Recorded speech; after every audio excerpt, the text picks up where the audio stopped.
All right, and we're going. So this is episode, I don't know, 5, 6. I can't even remember what it was. Maybe I should have actually looked at the intro screen before we clicked over. But you can see, obviously, joined by Fake QT, so no introduction needed there. He's been on most of the episodes. Same for Metagoblin, back again. But we do have someone who I consider a very, very, very special guest because I've spent the vast majority of my classic career watching this guy. So, Cargos, welcome to the podcast, mate. Really, really, really good to have you here.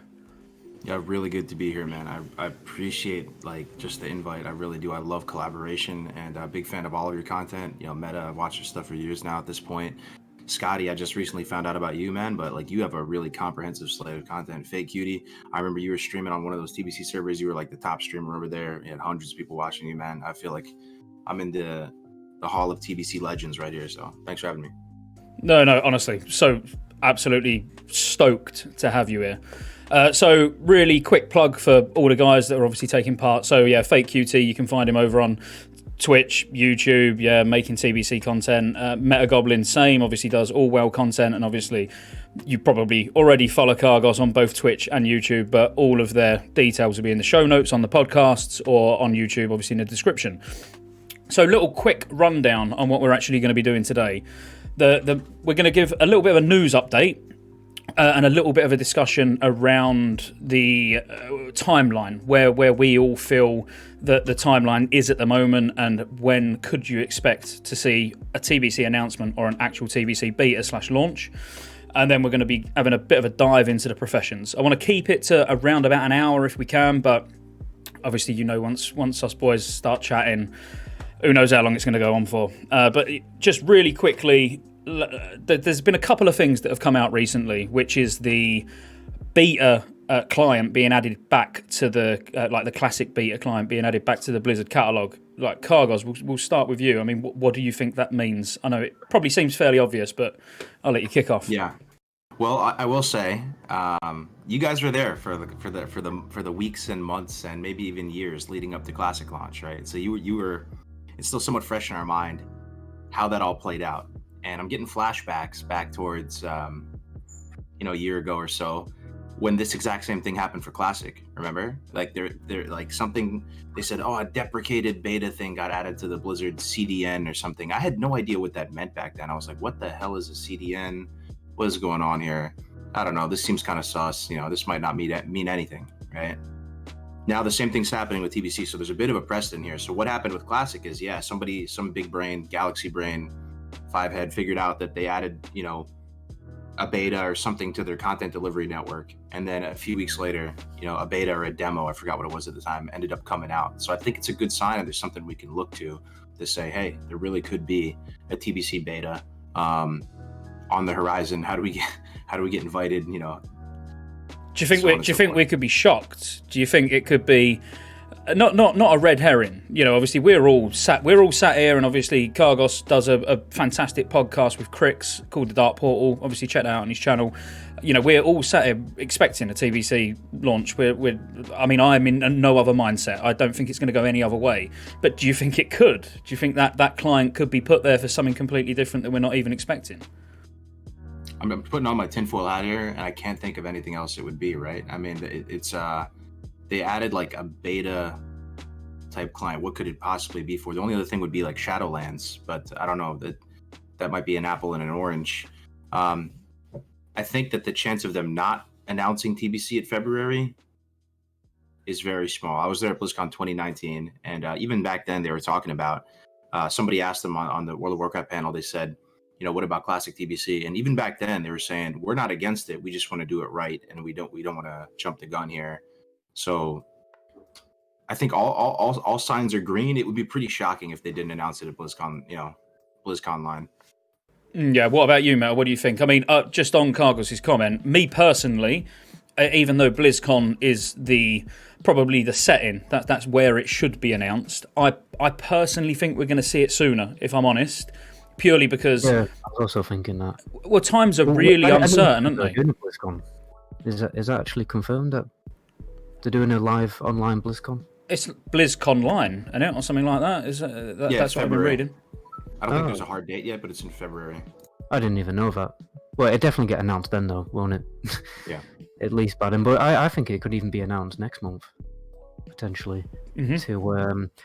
I know I got an interesting comment on my channel recently about Blizzard basically wanting to like increase their like financial report for this quarter, and that's why they've announced releasing Naxxramas a little bit early in sync with Shadowlands release date.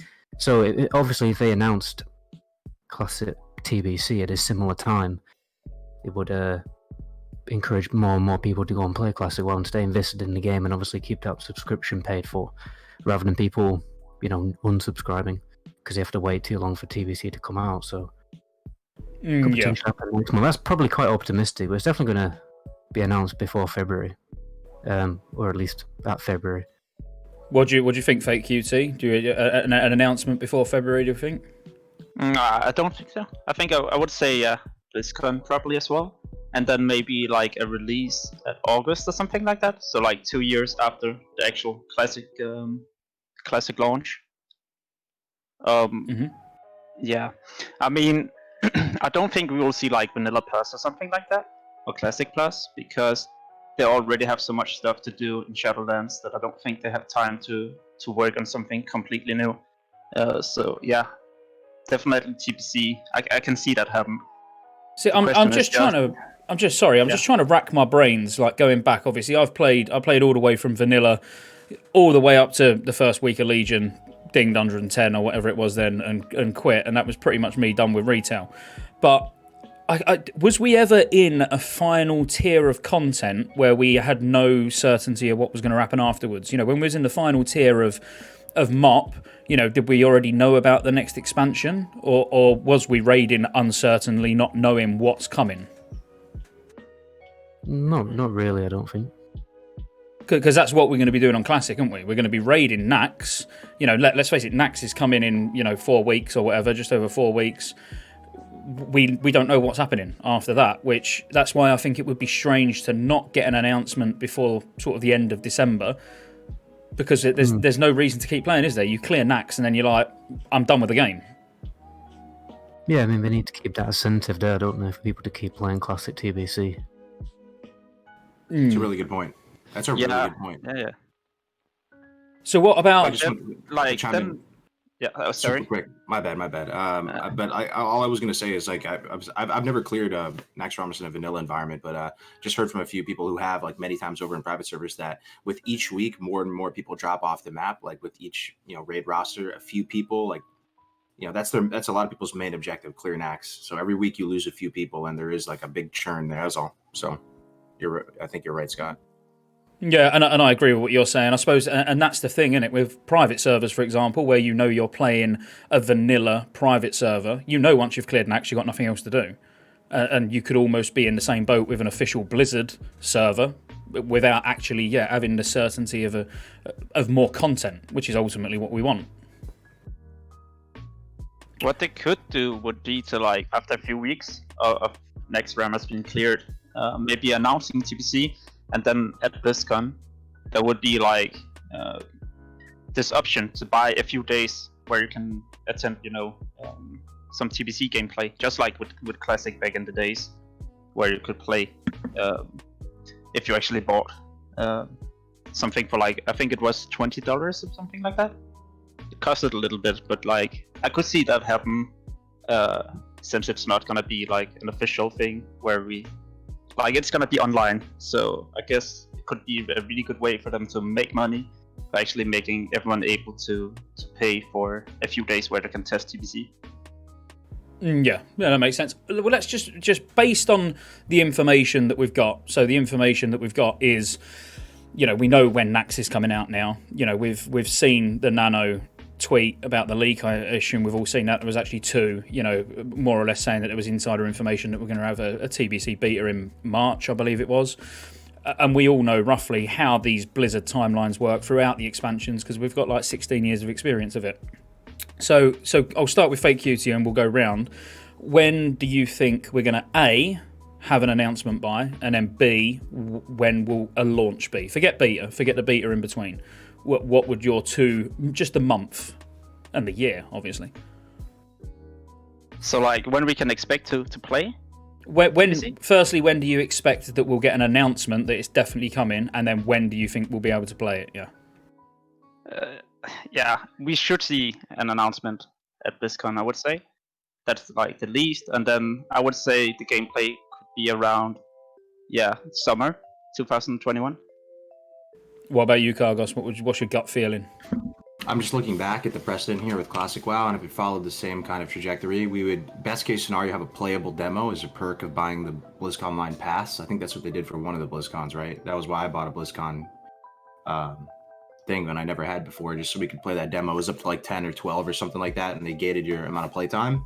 I think most aggressive, like best case scenario, you'd have a beta right off the back of that. Like there would be a beta, an open beta, like kind of, or not open beta, an invite only beta, like what Blizzard did with Classic. And I hope they don't do that. I really do.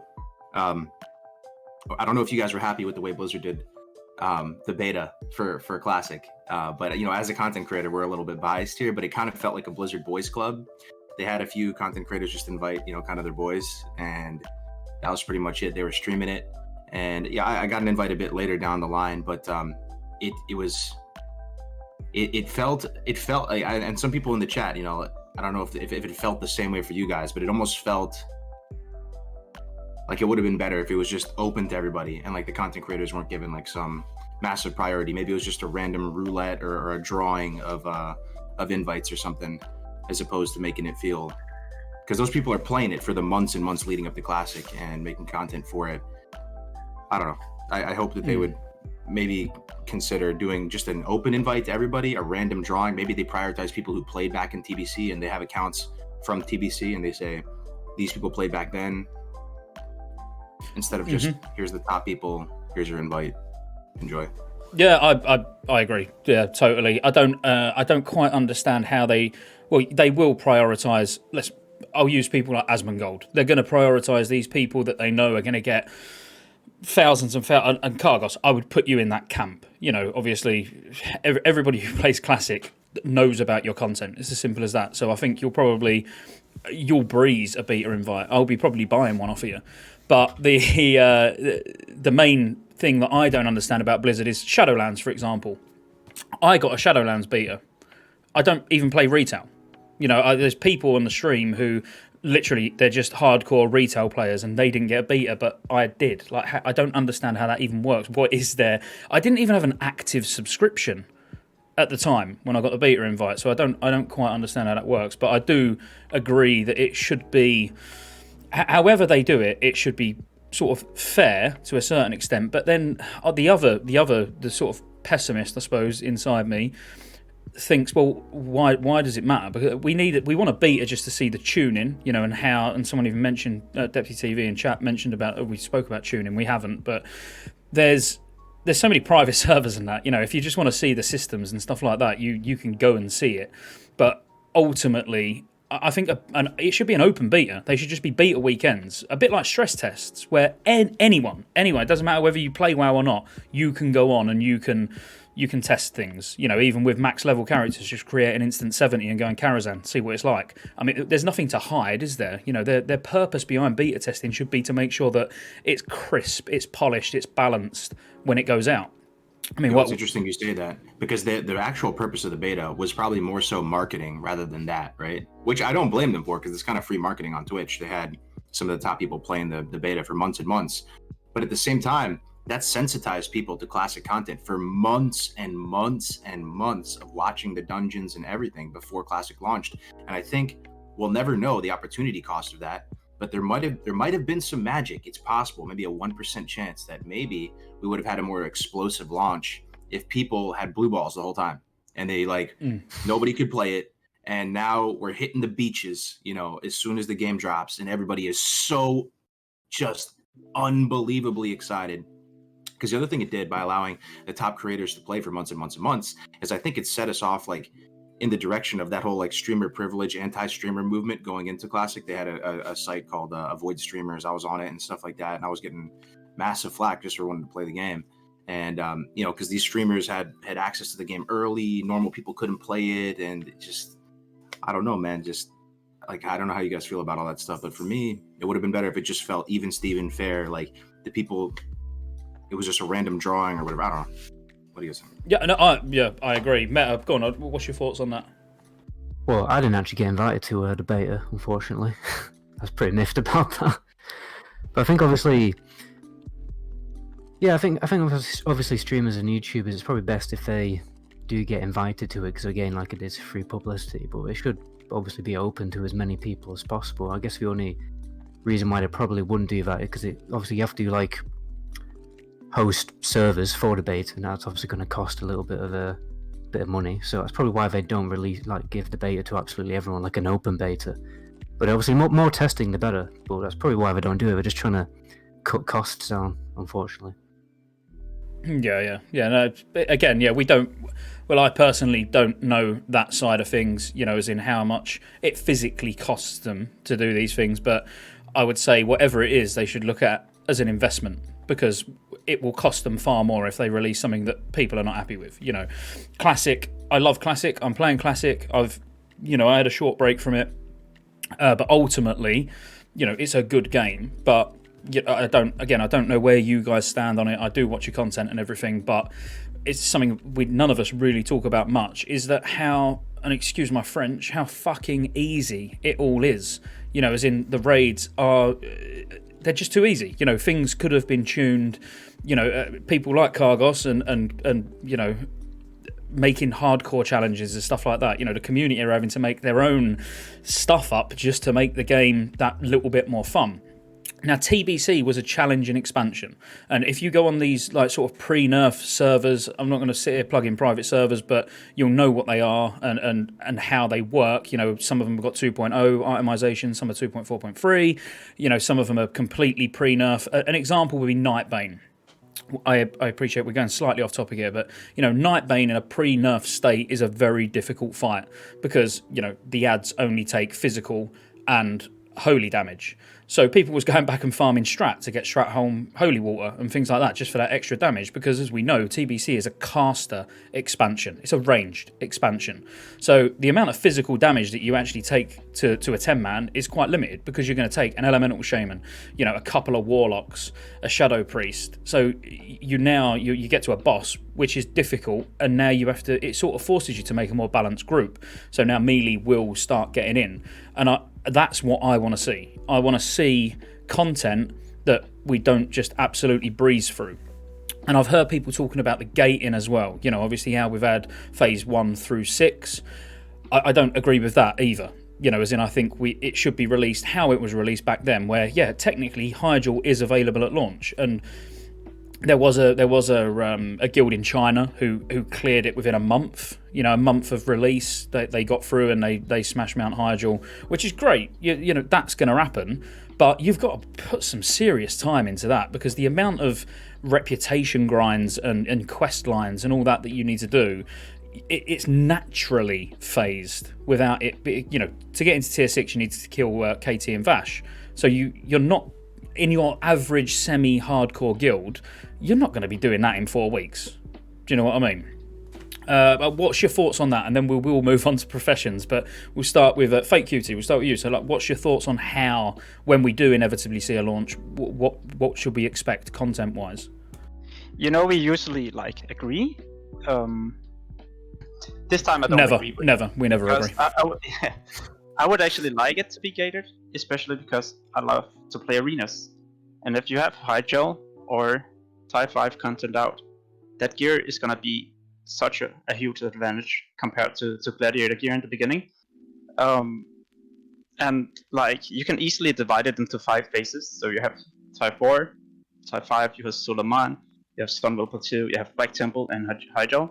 So that way you will make TBC last longer, instead of releasing too much content at once, because then I feel like all of a sudden we want to have Wrath of the Lich King instead.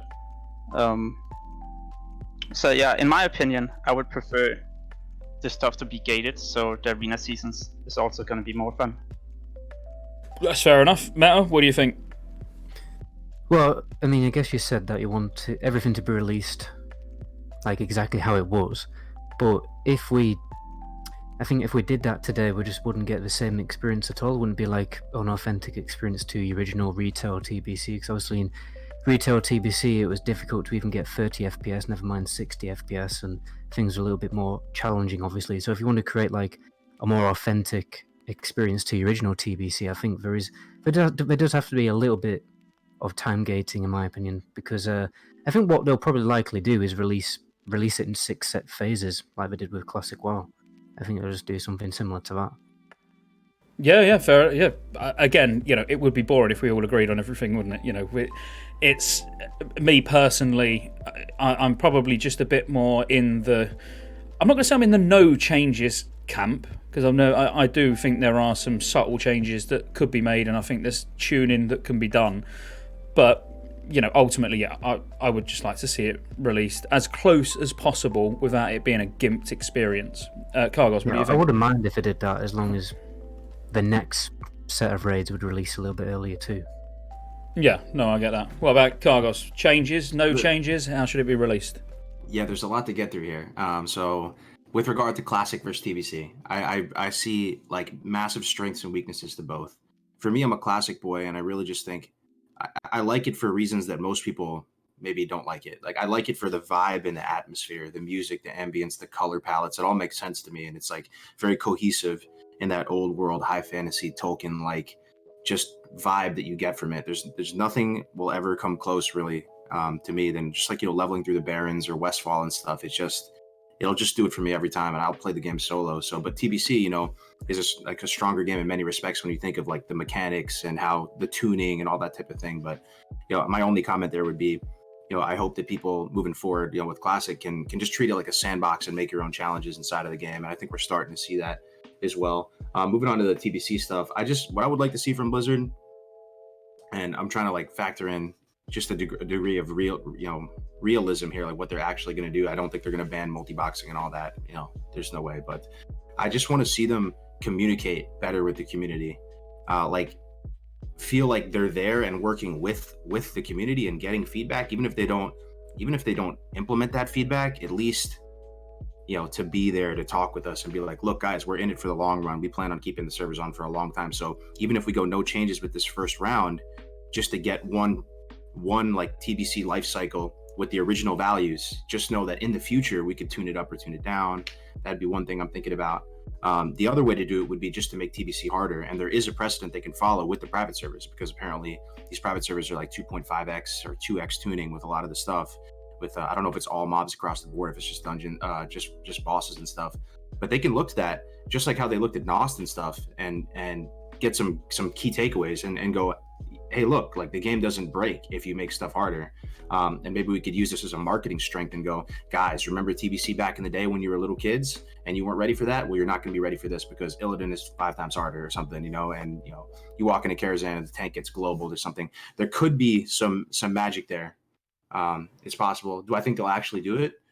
No. But what I would say is I hope that I've put my tinfoil hat on, and I've tried to think as much as possible. And I put my JL and Brack hat on, and I think, what reason would they have to not roll a couple fresh servers out alongside, just turning these existing vanilla servers into TBC servers? And I can't think of one for the life of me. And I guarantee you those fresh TBC servers will be chock full, and all the sweaty guilds are probably rolling on those fresh servers. So people looking for that additional challenge can maybe roll on the fresh and have a longer, runway of content there. I don't know if any of that really made sense, but it all made sense, and I would absolutely, if there was a bet going on here, I'd back you 100% that there will be fresh servers. Not all fresh servers. I don't believe in the whole survey that went out saying how should we launch it. Should it all be fresh? It's not all going to be fresh. That's bullshit. It's not. It removes all the character investment that you've already got, grinding Scarab Lord out and all that sort of thing.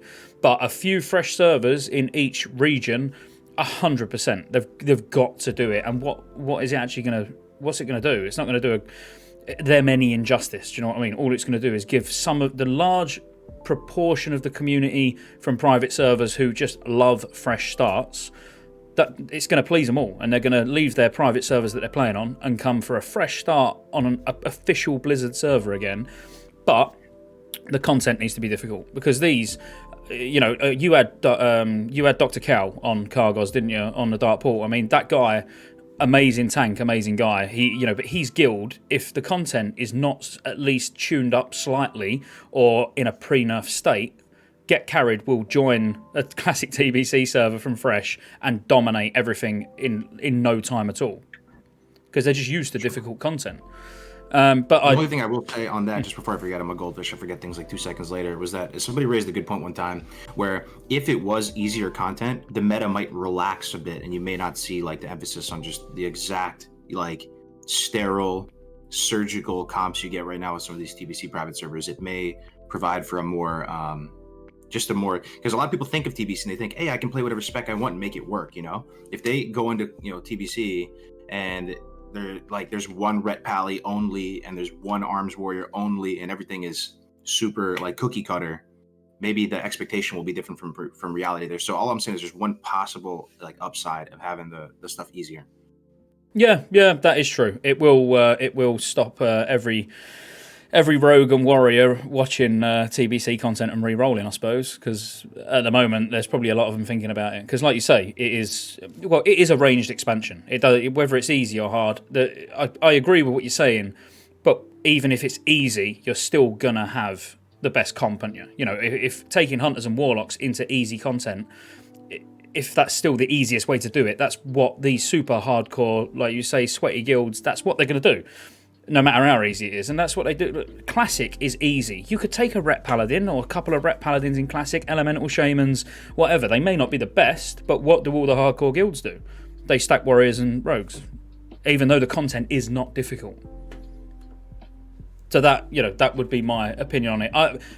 It is a very personal thing, how difficult you want the content to, like meta, sorry to pick on you, use you as an example, but you like the lore, don't you? You like lore, you like the feel of things, like Cargos has already said, he likes the, atmosphere but there's other people who literally do not give a shit about any of that. All they want is raid content that is challenging. And if they don't provide that in some way, shape or form, I think Nax is going to be a lesson for him, because I think Nax is going to get completely rolled over, and everybody's obviously shitting themselves thinking it's going to be difficult. There's going to be no guild disbands over the difficulty of Nax or anything. I can see it coming. But as long as we're all happy on that topic, so we all we've got our own guesstimations of when it's going to release and how it's going to release. I think we all agree that a couple of fresh servers in a region at least would be a good idea to please the masses, and the rest will probably just roll on from Classic. But what about Cargos? Obviously you are super hardcore in Classic. You love the vanilla experience. Is it going to ruin it for you, or are you actually looking forward to TBC? I'm looking forward to it. I am. I think, I've pulled my chat like multiple times throughout the past months and stuff, and you would think people would be a bit biased towards Classic. Maybe there's the flip side is that the grass is always greener, but every time I poll them, what do you think Classic or TBC is a better game? It's like 70-30 TBC every time. So don't get me wrong. I love TBC. It's like Classic is my favorite, but TBC is a close second. I'm really excited most for the arenas. I think a lot of the specializations feel more complete in a sense. Not to say that they're like just dysfunctional in Classic. They all still pretty much work in a 112 state, but they feel really good in TBC. The one thing that changes and never comes back though, once you cross that line in the sand of the TBC, is like it basically becomes kind of a space game from that expansion onwards, all the way to where we are right now in BFA. Like you got the cosmic kind of like high RGB, high contrast color particle effects flinging all over the place, the more high fidelity, high resolution kind of alien looking armor sets and stuff like that. So like you'll never be able to go. Thankfully, actually you can go back, because Classic servers will hopefully be preserved in some capacity. But that'd be my one thing I would like urge people to consider, when it comes to comparing Classic to TBC. Like the vibe is so different. Yeah, so do you think, just on that point, because that is interesting and we've not actually spoke about it, do you think they will just have a handful of Classic servers that you can copy your character to? Or, how would you see that playing out? I'd say it's an opt-out. So like initially people were saying, are you going to be able to opt in for TBC? When you look at the data, at least, anecdotally speaking, it looks like the vast overwhelming majority of players want TBC, and it's a minority that would want to stay in Classic, especially after going through the entire life cycle. So it's not going to be like an opt-in to TBC. It's going to be an opt-out. That's what I would guess. So if you wanted to be a Classic Andy, you could go, and maybe copy your character via your BattleNet over to like a Classic realm. And maybe it might be smart, like I would urge Blizzard to consider, just for the people that do still want to play Classic, give them a fresh, maybe, something to look forward to. Doesn't make so, because people tend to like snowball, with stuff, like they get on bandwagons, right? So give them something to be hype about for the Classic guys. Maybe like, would it really break the bank that much? One fresh Classic server or something, with alongside TBC, just to provide for that percentage of people. That is an amazing point, actually. Yeah, giving at the same time, then sort of reinvigorating the people who want to just stick on Classic to stick on Classic. Yeah, giving them fresh servers. I'll be honest with you, I've never even thought about that, about actually launching fresh Classic servers. Yeah. Well, what do you think about that, Meta? Would that interest you, actually? Would you want to play? I don't know. I don't know if I can do the leveling again.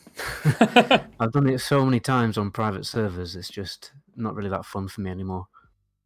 What about you, QT? Because obviously you're massively in the Flamelash movement at the moment, which, for anyone who don't know that, they're trying to repopulate the Alliance side of an Alliance dead server, basically. Would fresh Classic servers be a good thing for you? Yeah, definitely. But like, if I had TBC, I would rather play TBC for sure, because I feel like there's way more content for me to do there, especially with arenas. But like, Flamelash has been like such a great experience where everyone was leveling again, and pretty much a fresh economy and stuff like that. And I like that. But for me, like, if we get fresh TBC servers as well, I just hope that they're actually gonna have some kind of energy, so the economy won't be broken as fast.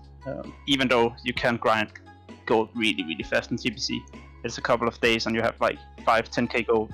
It's not that difficult, but like, people stacking up level 50s right now so they can get like max level professions already. Like, all this is gonna ruin my experience, I would say, because all the content is gonna be even more easy when you bring next gear, and at the same time when you bring maybe 10-15 alts with max level professions. Like, you can craft the best and slot epics within like a few days, and then you're pretty much set for the rest of like all the way up to Black Temple. I mean, that's a really good segue into the main talking point of this episode anyway. So we are going to now talk professions, and what you've said there, as I say, you couldn't have lined it up better if we rehearsed the script. So let's start with tailoring then. So, because again, an amazing point from you there, Fake QT, that these people who are super, super hardcore, and don't get me wrong, I want to raid hardcore in TBC, but I have not got the energy or time to invest to get loads of level 50s. I mean, you've seen me leveling my Paladin, it's shockingly slow. Probably the alcohol don't help. But if we start with tailoring, Fake QT, as a mage, obviously you know the importance of tailoring. Like, let's just have a little brief dive into each profession and what classes will want tailoring and what they're going to get from it. So again, like Fake QT, I'll let you open as you are the mage. Yeah, well, for tailoring, at 350, you get 3 different cooldowns, which is going to be Primal Moonclap, Shadowclap, and Spellclap, yeah. And at 350, you can also choose a quest and like decide your own specialization, so you can make like more of each club you decide to choose. And this gear is gonna be your biz for quite a long time, especially as like a mage, but also as a shadow priest or a warlock, and even like resto druids and some resto shamans also want to have the Primal Moonclap set, because the healing overall is just really amazing. And like, this gear is gonna be your biz for probably quite a few months, I would say, yeah. So Kargos, what do you think tailoring wise? Again, obviously I don't know how much you know about the professions in TBC, but like, do you think basically if you wear cloth as your class, so warlock, priest, blah blah, is tailoring going to be essential to start raiding? I actually have no idea. It's one of the professions I know the least about. I know about the cooldowns that Fake mentioned. I know that on Fresh, like I think Cricks went tailoring. I've heard people who are like who really do care and put their best foot forward go tailoring on Fresh. So I assume there's some really compelling reason to do so. But like I guess you have a bit more flexibility with that second profession if you plan on writing. You have the leatherworking, and then like some people will go engineering or they go tailoring. So it seems like tailoring is viable because I've seen that play out with a few people. What about you, Meta? Actually, Meta, quickly, what are you going to be maining in TBC? What's your plan? Oh no, don't ask me that. All right, forget it. I still don't Are know. you going to be someone who uses tailoring? Possibly. If you was a warlock, 'cause I know you played warlock for a bit, didn't you? If I remember right. Yeah, I'm still playing Warlock. Yeah. Yeah. So if you go in on your warlock, would you go tailoring? Yeah, well, I'm leveling my leatherworking at the moment to get drums, and then I'm gonna respec skinning into tailoring straight away, basically. Mainly to get spell strikes. Obviously, that set bonus of like 92 spell power for 10 seconds is pretty ridiculous and lasts you for such a long time. And then obviously the frozen shadow weave, if you want to go for the effort of making that's also pretty good. Are you Yeah, gonna? Are you soul bag as gonna? well. Oh yeah, soul bag as well as a lock. Yeah. Are Huge soul bag. you? Huge bags. Will you? Would you be leveling? I know you said about leveling, and clearly you don't like it on classic. But on the basis, if let's say you go in as a warlock, as a tailor, if that's all you are, is you're just one. You've got one character that's a tailor. Obviously, it's gonna take you ages to craft it without investing shitloads of gold. Would you consider getting some 50s or all of your alts, putting them as tailoring just to speed it up? Possibly. I don't know. I think I'm just going to keep my rogue as an alt for professions, which will probably be like crafting, gathering professions just to make a bit of money on the side. I don't think I'll make loads of level 50s. Yeah, no, I wouldn't either. So what? So is there any as a non-cloth wearing class? Obviously, I personally can't think of any. But like, has anybody got any? Is there a reason why you would go tailoring as a non-clothy? So basically, mages, yes, you're going to get absolute bisque gear for several months as going tailoring. Same with shadow priests. Same with basically all healers as well, to a certain extent. Resto shamans, not quite as much, but obviously resto druids and holy priests, paladins. It's not primal mooncloth set is not bad for paladins as well. So I think you'll see a lot of healers that are going to be tailoring, and obviously the rest of them, I almost would consider it essential. If I was going to play a cloth wearer as my main, I'd feel like I was sort of being a bit of a hindrance to the raid team if I wasn't tailoring, because why am I not trying to get the most out of my class? Yeah, you also have to think about it like this, that like all the cloth you make is not bind on pickup. So like if you make the cloth, yeah, you can just trade with your guildies, and that way you can make the set really fast, but you can also help them, progress really fast gearing wise. So yeah, I would say tailoring is mandatory for all casters, but also for some healers. Cool. It's much easier to get into a raid group as well if you have overcrafted gear sorted and ready to go. Well, yeah, I'm a bit worried, and again, I apologise. I don't want to keep going off on tangents, but I think item level is going to come into TBC like it is on private servers, and as in having item level add-ons. It's not as much of a thing in Classic, if a thing at all, but I think in TBC, yeah, getting a nice high eye level boost early on is going to help you get in groups. I can almost see it being like that. What do you think about that, Cargos? How do you feel about the whole, what's your eye level before you can join a group? Yeah, that's I don't know. There's not much you can do about it now. I mean, I'm going to go into this with a whole different mentality in TBC personally, but yeah, that's going to be there to some capacity for sure. But my question is, I feel like maybe you guys might know, like professions, once the server is developed, perform in a much different perform at a much different level compared to Fresh, right? Is there a chance tailoring is like amazing on Fresh? I'm just looking through all the patterns and stuff. Like there's these BOE cloaks.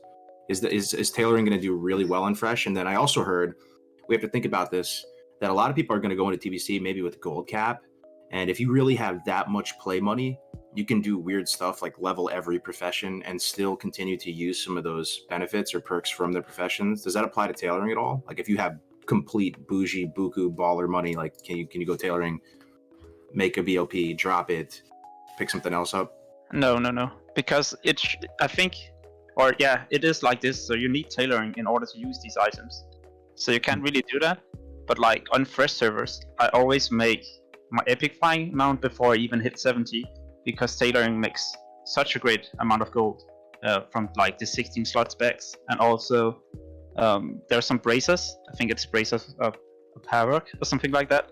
And those are abyss for all casters. So if you can get your hands on that recipe, you can make a ton of gold. So I would say like you keep tailoring for the whole expansion, because like every new tires content, there's gonna be some new insanely good epics you can craft from tailoring. Even all the way up to Sunwell, which is bind on pickup as well, where you need tailoring. So is this the profession you maybe land at? Because aren't there other stuff, Fake? You might know that like I think it's Jewelcrafting. You can continue to use the gems, like the superior gems. Enchanting, you continue to get the enchants even if you level it up to max and drop it. And there's other stuff like that. Maybe this is the one you end up at after, like let's say you have a gold cap and you can afford anything your heart desires on the auction house. Yeah, then like as you said or mentioned, enchanting, the ring enchants, you can just swap back to another profession. I mean, if you have unlimited gold, pretty much, if you have invested or already have boosted people for months, or used the bought gold, whatever you did, then you can do it like that. That's for sure. Yeah, I think you'll see a lot of people doing that in tier 6, definitely. Just picking up enchanting, getting the rings enchanted, and they're dropping it and getting level working back, or whatever they dropped in the first place. I probably will myself, to be honest. So all right. So moving on from tailoring, I'm gonna leave level working till last, because that's probably going to take the least amount of time to talk about. So Alchemy, we've touched on Alchemy. Actually, Kargos, it'd be interesting to know what are you going to be maining? What is your plans for TBC?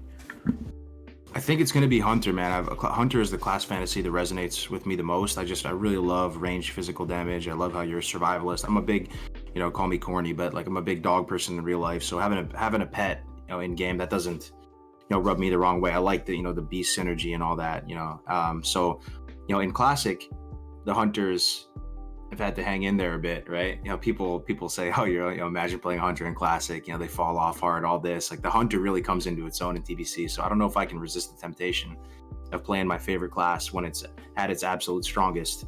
But if it's not Hunter, it might be Paladin. But yeah. All right. So Hunter. It sounds like you're going to be a Hunter, even though like you chuck right in the end. Maybe Paladin, but you're going to be a Hunter. We know you're going to be a Hunter now.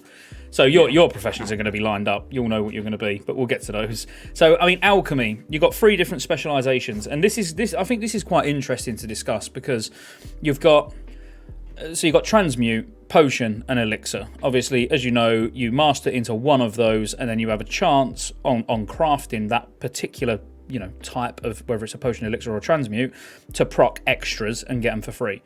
Now, if I just get my opinions out the way first and then let you guys discuss, I mean, transmute, I think early on is going to be a big winner because of Primal Might, and Primal Might's going to be expensive because it's needed for a lot of like blacksmithing, abyss weapons and stuff like that. And then obviously Potion Master is probably going to be lucrative all the way through, because if you're an elixir master, most people are going to use maybe two flasks max per raid, whereas most people, potion-wise, especially me, like as a boomkin, I'm chugging bloody 20, 25 pots each raid. They're not as expensive as a flask, but I think they're going to be used more. So maybe Potion Master is the longevity one. Elixir Master is nice to make some gold because flasks are always going to be needed. And Transmute Master will be very lucrative early on, but as more and more people are getting their best stuff, and as later tiers come out, so the crafted gear is falling off a little bit, that's then going to become less lucrative. We'll start with meta. What's your thoughts, around the 3? What would you recommend people to do in each sort of phase of the game, if you like? Well, obviously the transmute one is going to be pretty good for making money, because you can just swap like whatever primal you get with another primal, like depending on what primal's like selling for the most on the auction house. You can just swap whatever primals you have into the one that costs the most money and just make loads of money doing that, because you can basically like farm whatever primal farming method you can, but then like convert it into the primal that you actually want. So like maybe like you may not be able to farm like primal fires because someone's like camping it over and over. Go and farm some primal lives and then turn them into primal fire. Then it's like Bob's your uncle, isn't it? Yeah, that's a very good point. Cutie, over to you. What's your thoughts on alchemy? It might be the second profession I'm gonna roll. A lot of people always say go leatherworking, but I think I will do it myself, and then like all the primal mites, I'm gonna need them for tailoring anyway. So I feel like this way I'll save a lot of time, but also a lot of gold, and gear up way faster. So transmuting is for sure the thing I would do.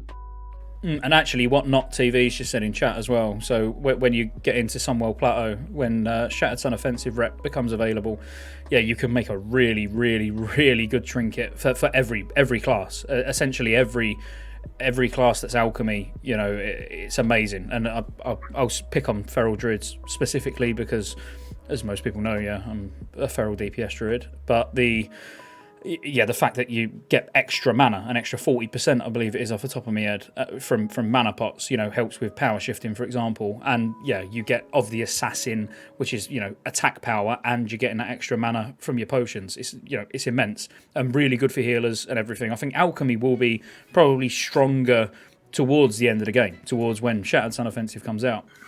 Have you got any additional comments on alchemy, Cargos? Yeah, I'm looking through it right now. Those trinkets are kind of interesting. I guess the thing would be how hard are they to make, on fresh or later on, but they seem pretty decent. I'm looking at the spell power one right now, and then like you said, you get the additional benefit from mana potions, so that could actually accelerate your damage as well, which is nice. Alchemy and TBC feels really flavorful. For those of you that don't remember, you can make, basically, you have a chance, I don't know what it is, but you can create additional elixirs and potions and stuff just randomly. Right, like you just get an extra one or two of them, which is kind of cool. It feels really satisfying when it happens. My question for you guys, or more of the TBC experts, are like, they say all the time in TBC the flasks, the potions are way cheaper. So is alchemy, like, relative to classic, not going to do as well, like, financially for you, or what comes to mind there, like, in terms of gold making from alchemy? This again depends on like the servers being fresh or not, because if people bring a lot of gold, you can for sure make a lot of gold as well, I would say. And especially if you get like more flask or more potions, because you have that profession, or master. So I think you can make a decent amount of gold for sure. It doesn't stick out as like some amazing gold making though, right? It's just kind of like, okay. There's just so many ways in TBC to farm gold. So like everything will work out. If something gonna make you a lot of gold, price for flask and herbs and stuff like that is also gonna increase. So I don't think it's gonna be bad. And at the same time, you simply have your primal might cooldown, which what do people pay for a transmute? Like, let's say on fresh, if you had to guess. That's a bit difficult on a fresh TBC server. Providing mats or like just I guess it'll be different come TBC Classic because people will have infinity gold, right? The price might be just ridiculously high. Yeah, it would be hard to compare. Definitely would be hard to compare. Yeah, that's why like if it's fresh or not, because if let's say some people have made 10, 20, 30 alts already, and all of them are gonna sell these primal might cooldown, then they might not be that expensive. On the other hand, there's a huge demand most likely as well. So I think it's hard to predict right now, because on private servers people usually pay 50, 100 gold for transmute, I would say. I see. And this is all like it's all creating a point here. Like the more and more we talk about these professions, you have to view it two ways: one in a fresh and one on established like TBC Classic, right? It's going to be very different. And I remember Crix on one of our podcasts a few episodes ago, he thought in his mind people rolling into TBC with gold cap and multi-boxing with like 10 million alts and stuff would severely be to the detriment of like the pacing of TBC content, and you're going to be cutting out a huge swath of gear and content out of the game. I don't know what your guys' thoughts on that. I don't. Sorry to derail, but no, he's right. Crix is right, 100%. And what he's also said in chat is right as well about alchemy. Just for an example, we're not going to be controlled by the Black Lotus Mafia. anymore. You know, it's just more, it's all more attainable quite easily. So the flasks will be cheaper, but then that also makes them become essential. You know, whereas like in Classic, getting flasks is expensive. You're not going to flask for every raid, but it will be a point in TBC where you'll literally flask for dungeons because they're just going to be cheap. It's just standard consumable that you pop. And it's like that on private servers. They're still, you know, to put a cost out there on private servers, you're probably looking at 40, 45 gold for a flask, something like that. But when you're doing a quest that gives you 20 gold, it's not a lot, is it? It's a drop in the ocean. But with what you were saying, Cargos, with Crix being worried about how it'd be a massive detrimental effect. Yeah, if we've got people rolling around with gold caps and gold is not an issue, then you just the grind at the start is just all of a sudden become irrelevant because you just buy everything you want and roll through the content. Most of the big brains, like, check this out, guys, in the chat. You might find this interesting. A lot of the big brains that I know are going to be playing TBC and are going hard, they want to have 100% uptime with flasks and full consumables. They never want to be unflasked. Ever. Always flasked because the flasks are cheaper. Isn't that crazy? Maybe the flasks are less impactful in TBC. Not sure. But yeah, that's the world we're living in, right? Moving into TBC Classic. So yeah, it's just going to be a change of mindset. That's it. It's going to be where now, like using a flask, you use a flask in Classic. For me personally, I'd use a flask for passing. That's it. If I was trying to push big passes, I'd use a flask. Outside of that, it's fairly standard just to you raid without them. You know, it's the world buff meta in Classic. It's the flask meta, if you like, in TBC. But so alchemy wise, is there any specific class? Again, I don't want to lead it too much, you know, from my own opinions, but meta, like, is there any class that you think alchemy is suited to, or is it more anyone can be alchemy? Well, I think obviously you just need a couple people in your guild really to be kind of like the craftsman of making potions. It's one of those professions that obviously benefits everyone, every single class. You just need a couple people in your guild who can make all the flasks and the potions for you. But it's not one of those ones where you have to skill up in order to get the benefits of alchemy, apart from obviously the trinkets. So you can buy all these stuff that you can make with alchemy without actually having the profession. Yeah, makes sense. What about you, Cutie? Is it an anyone can be an alchemist, you know, and it can be optimal, or is there anything that you think's, you know, sort of suited to it? I would say healers because of the mana potion. Because like all casted DPS don't really need that 40% more mana, I would say. Like I would prefer to have another DPS trinket instead. So most likely healers, I would say, yeah.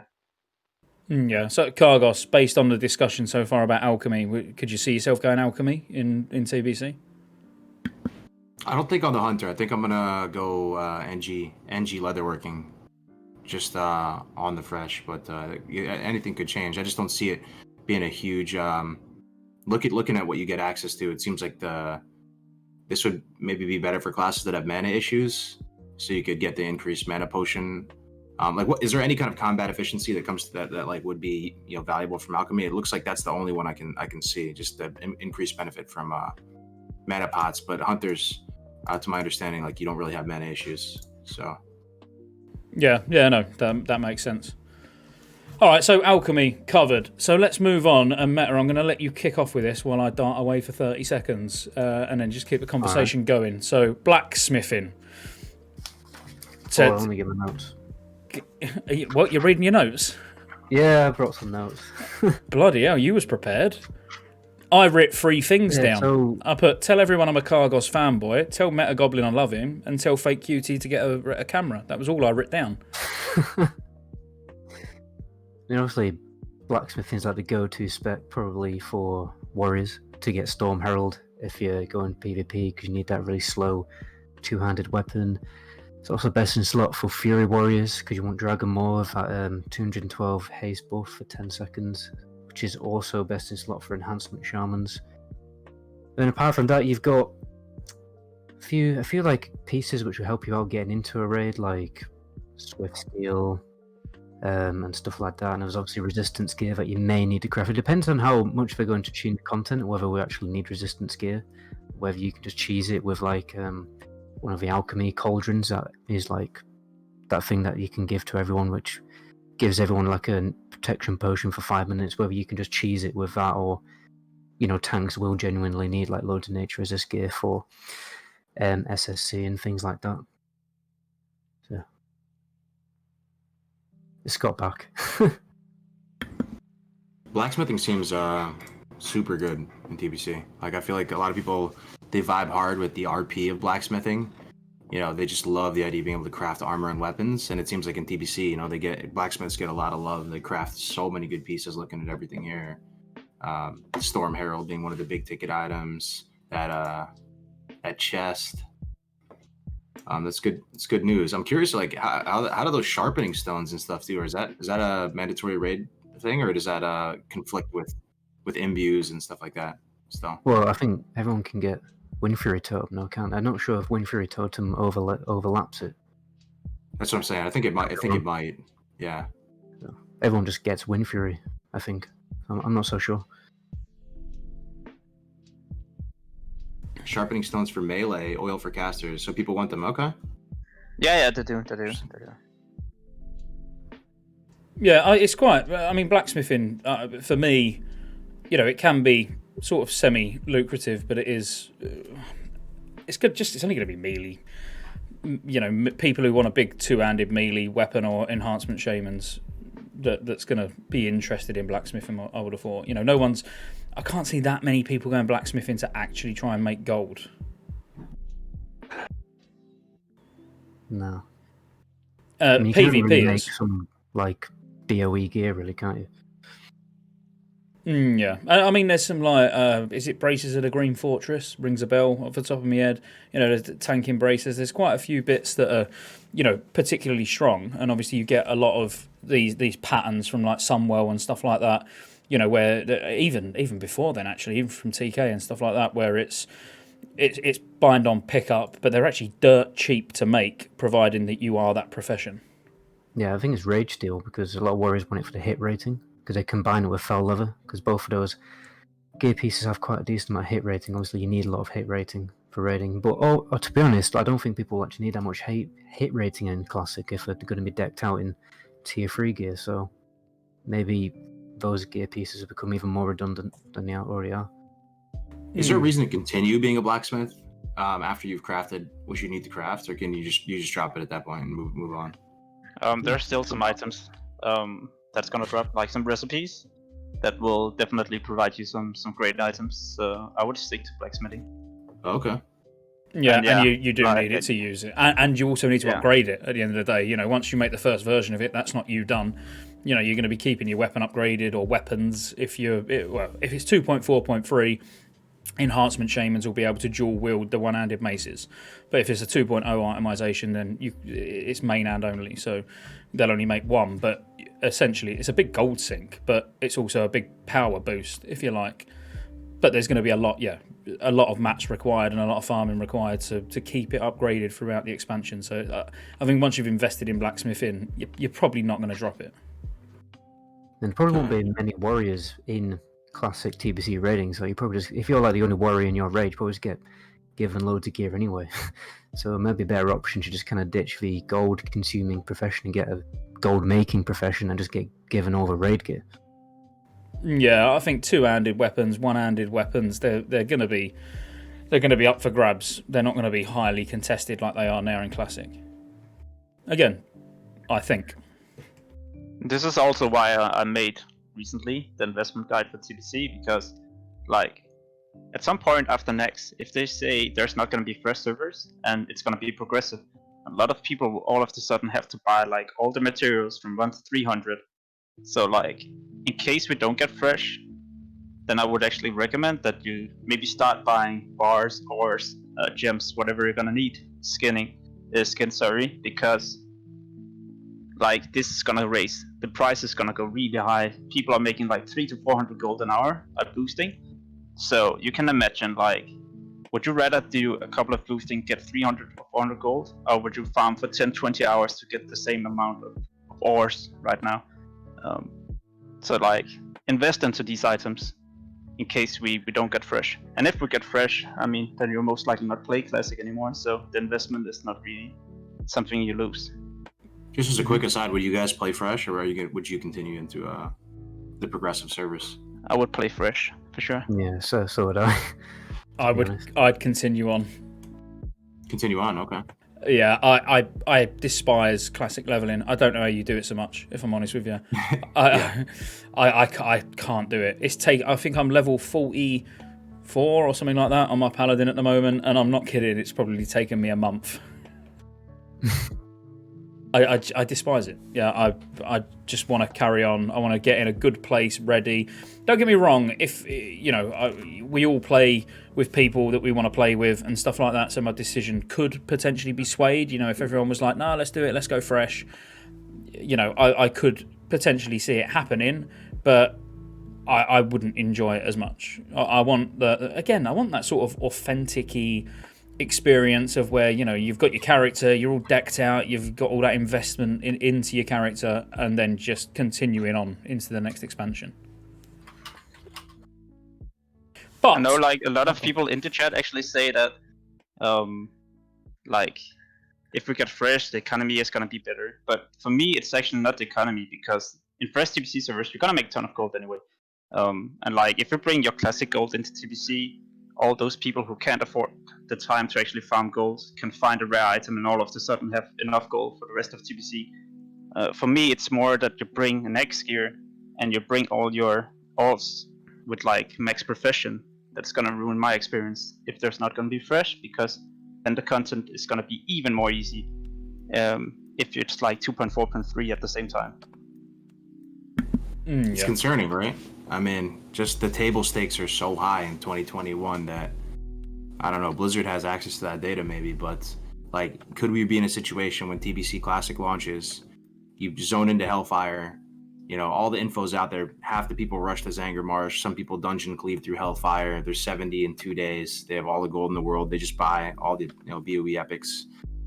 They know that complex, the flow chart of attunements, and they just zoom through it, and then a week later, we're like done.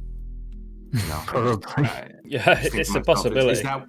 Is that what we want? Is that what Blizzard thinks is good for their wallet? Because that's probably what's driving them. So I just don't know how you stop it. That's the thing. There's always going to be these people who do go that super hard and don't sleep and just get everything smashed out. And I just don't know. I don't know how you stop it. I've got nothing. Ban multi-boxing, that's one thing. Ban multi-boxing. I've been saying that for so long. I'm like a broken record. I'm like a meme at this point. But the multi-boxing bothers me. Every time I make a guide for TBC, every time I make a guide for anything, I have to literally suspend reality like I'm watching a movie and forget multi-boxing is a thing. Because there's just, everything is better by like 2x if you multi-box, and beyond, So it's the type of thing that I'm kind of like an inner sweaty, and like I want to do stuff like the hardcore challenge, but I have to have some kind of like competitive framework around it to do it. So it's like, that's one thing is what I would say. And then also just make a hard decision. Maybe you just, you don't have to make a hard decision and do all fresh, but just a couple fresh servers would be the good balance, like we said before, And I think the boost. That's what I was about to say, Matt. Yeah, the whole multi-boxing thing. There's certain private servers that don't allow it, and I've multi-boxed before. I'm sure all of us have all, sort of dabbled in it a little bit, but yeah, it does. It can ruin things, and it's not. It was never the way the game was designed to be, was it? It's borderline hacking, really, if you look at all the software that they use. It really is. People do it to get an advantage over other people. I've said this before. I'll just say it since we're on a new stream. Like if they had a multi-box only server, like would people play it? I think very few people would play it. The reason why people multi-box is to get a competitive advantage over other people. And like, you can slave your butt away to get the best gear, but you'll still die to 5 mages and greens at level 62 if they just press Fire Blast on you at the same time. And they can just do that all the time. The one saving grace though is Arena, and I've talked with some of like the multi-glads, and they don't think that you can get past like 2K with multi-boxed, like Ellie Shaman shenanigans or something like that. So Arena could be that saving grace right there. That what if everyone pommed Pyroblast though? That might be a difficult one. Yeah, I even said that to them, and they said I still don't think they're going to be able to get past 2K. You just have to survive that little burst, and they'll fall over, or they may one shot somebody and then they fall over. But there's also the other thing is that gold is the great equalizer as well. Just like in real life is kind of pay to win in many respects. If you make enough gold, you could probably get carried to any title you want in PvP. And multi-box is the greatest accelerator possible when it comes to gold. So it just, I've said this before, I'll say it again. I've never seen something more pay to win than allowing multi-boxing. And I think it's just maybe because it's in the context of 2021 at this point, where we all have so much access to powerful technology that people didn't take advantage of it like they did. They didn't take advantage of it that much back in the day, but people are more and more taking advantage of it. That I just think Blizzard needs to, just do the right thing. It's not in the best interest of their wallet, but it's in the best interest of the game. Just ban it. Yeah, as I say, I agree. As it's not, there's no benefit to the wider community. It is literally just personal gain. That's it. Nothing else. Which, if it's actually making the world, the community, a worse place, then yeah, it's how they manage it. Because on private servers it's fairly easy when you've only got, let's say 5,000 people playing on Endless, for example. It's probably quite manageable. But when you've got, Oceanic servers, NA servers, European servers, and you've got like 30, 40 on each one or whatever the numbers are, I'd imagine it probably gets a bit more difficult. It's crazy how multi-boxers don't even pay game subscription because they can just farm gold so efficiently on retail that they can just buy game time. Yeah, which it quite literally makes it free to play for them, and they're far more powerful than the vast majority of people that they'll encounter. But that was a slight aside. So let's go on to the next profession. So just a recap, even though we went so far off topic. But blacksmithing, yeah, basically, if you're a paladin, a warrior, an enhancement shaman, anyone who wants a really, really beefy weapon early on, and PvP as like warrior using stun herald and stuff like that, and ret paladins as well. Are they a thing? Ret paladins? No. Yeah, you'll be blacksmithing. So let's move. I'm going to move on to the really, really interesting one that's going to split the audience, because that's going to be fun. And I'm going to let you go first. Leatherworking. What do we think about leatherworking? Obviously,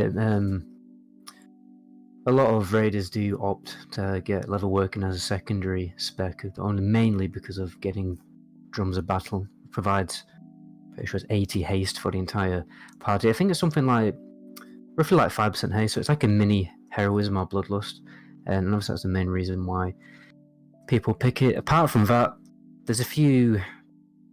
I think one of the great things about leatherworking, apart from drums, if we stop talking about that for 1 second, is it has so much gear for so many different classes. So there's great rogue gear, there's great enhancement shaman gear, there's Ellie shaman gear, there's hunter gear, there's druid tank gear, there's boomkin gear, and it's just like loads and loads of great gear for a lot of classes. So what you probably find is that those classes probably get leatherworking anyway, and obviously for drums and for their own gear. But like the negative thing would be if everyone just gets drums, even though everyone gets leatherworking, even though they don't really need the profession, just only get it for drums, because then there'll be so many people with drums in their raid that it'll just kind of buff everyone a little bit too much, nearly on the level of world buffs. Probably not on the same level as world buffs, because world buffs are obviously ridiculous. But then it'll just it depends. Like if the content's going to be really difficult, then it won't be that much of an issue. But that's probably very unlikely. So it's just going to totally trivialize the difficulty of the raids even more than they already probably will be. So yeah, I see it as mostly a negative. Right, so for someone like me who's not played TBC before, what are these drums you keep talking about? Like fake QT, help him out. What are these drums? What do they do? Well, he pretty much said it that you provide like a haste buff to a whole group, not the whole raid, but the whole group. And yeah, 5 or 4 out of the 5 people need to have it. But me, I'm not gonna go leatherworking. I'm just gonna roll the Draenei and then provide the hit buff instead. And then I can roll some other profession, because even though a lot of people say it's mandatory, I don't want to roll leatherworking for sure. I'd rather have something else that benefit me. So for example, enchanting or jewelcrafting. Well, the good thing though, fake QT there on that point, and it's probably one people don't talk about a lot. The good thing about you not going leatherworking is you'll have a lot more time sitting on the bench, keeping it warm for other people. So everybody's got their role to fill. Yours will be sitting outside the raid cheering everybody on. That's the problem, isn't it? Cargos, leatherworking. I mean, I know all we're going to do is talk about drums, but what do you think? What do you think about drums? Should it even be there? Drums. Yeah, I mean, it's kind of like the engineering of classic leatherworking. I don't know exactly how I feel about it. I don't think I know enough about the game to like make a determination if it's like really good or bad for the game. It sounds kind of fun to use and pop and have a rotation. Gives you a little bit of additional finesse inside of the raid. You know, you can just work on that stuff. People like to see big numbers. Apparently, you know, the idea that it's mandatory could be good or could be bad. I'm not 100% sure, but it seems like a good profession. Also on the tanking side of things, you can make that cleft hoof set. Which is really a cool looking set flavor wise. I think you can craft some like dress or kilt or something that melee wear in leatherworking too. Isn't that another thing that you can do? So it seems like a useful profession. Yeah, I mean, have you guys talked about that before? Like the idea of one profession being kind of the mandatory sweaty profession. Like, is there a chance that maybe it's fun to have that in the game? I don't know. I don't disagree with it, if I'm honest. Again, like we know. Through every single expansion, there's always the meta, whatever it is, whether it's your meta spec, meta class, meta raid comp, you know, like you said, Cargos, engineering in Classic. If you're a serious raider, you're probably engineering. So what's the difference? You know, the fact that the profession's changed doesn't really make much of a difference. The only thing is engineering, you know, ultimately, if you've got a raid full of engineers, you know, it adds raid DPS, and then if you're leatherworking, it adds haste, which essentially adds raid DPS. So there's no difference. All you're doing is swapping one meta for another. And I get loads of shit on YouTube for banging on about everyone should be leatherworking and I hate rogues and all of that sort of thing. But it's just fact. You can't argue with fact. The fact that it is, if you have 20 leatherworkers in a raid versus a raid that doesn't have 20 leatherworkers, that raid will do equal skill. Both raid groups equal skill. The one with the 20 leatherworkers will do more damage. Mm-hmm. Let me ask you something too. There's two different types of changes. Not all changes are created equal. So like at least in my mind, I could be off the mark here. Chat chime in here. So you have bucket A changes and bucket B changes. I'd say like bucket A are the no changes, if that makes any sense whatsoever, in the sense of like you could just make the bosses harder. So for me, the question I'm gonna ask you guys is, would you rather have Blizzard just make the bosses harder by a certain multiplier, or like actually put hands on the game and add a sated debuff, you know, after using drums? To me, I would much rather like Blizzard fix balance or whatever, or maybe touch the game in that respect by just making the bosses a bit harder than trying to actually go in there and like add new shit or take away new shit. That just seems like a recipe for, it could be a slippery slope on that front. I don't know if those categories make any sense in your mind, but what would you guys have to say to that? Well, I'd say obviously they should at least release the raids pre-nerf state. So when the next new raid comes out, they just totally nerfed the previous raid. It became like a practice all the way through Wrath of the Lich King as well. So they should at least release it pre-nerf state. Yeah, I mean, there's things that I would change personally, and like really minor things, and they are minor. I appreciate it's not really directly affecting leatherworking and the use of drums, but not being able to move people mid-combat in a group, you know, that sort of thing. It's really minor, but it does stop the need for stacking shamans, for example, to keep buffing your hunters or buffing your warlocks. I would remove that. You know, I would have that you can't move party members during combat, which, you know, is fairly standard in retail. I assume it's still the same in retail as it used to be when I played. But they're the sort of minor things that I would do to maybe counteract class stacking a little bit. With leatherworking, it would depend how it was, because leatherworking using drums used to have a cast time, but then it became instant. If it's got a cast time, it's still good, you know, and it's going to encourage it, but I would say with no cast time, it's mandatory. So again, it really does depend on the itemization patch that we would go into regarding professions. But what do you think, Huey?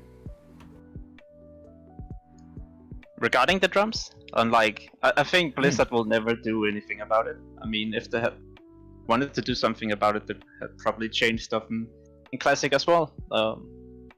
Even like, Black Lotus, for example. They should have removed Black Lotus, or had Black Lotus, but for example, not as an herb that you could collect, but it's like an RNG, just with like full Lotus and TBC.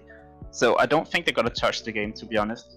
But I would prefer the content to actually be made more difficult, and in case like the top guilds can't clear, then they could nerf it a little bit like that. But honestly, I don't think they're gonna touch the game overall. Yeah, I would agree.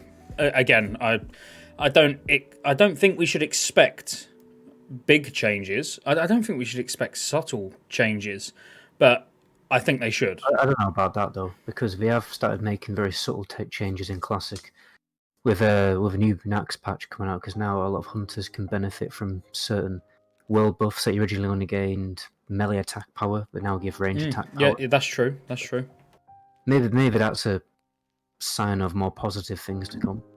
That was I noticed that, right? Meta, that's what we're talking about too. Like there's different types of changes. Like there's class bounce changes, and there's just overall tuning type things. Like that was the first thing in Classic that really felt like there was a change affecting the classes in a meaningful way. Like the hunters with the getting that attack power. That definitely stuck out, man. It's a great point.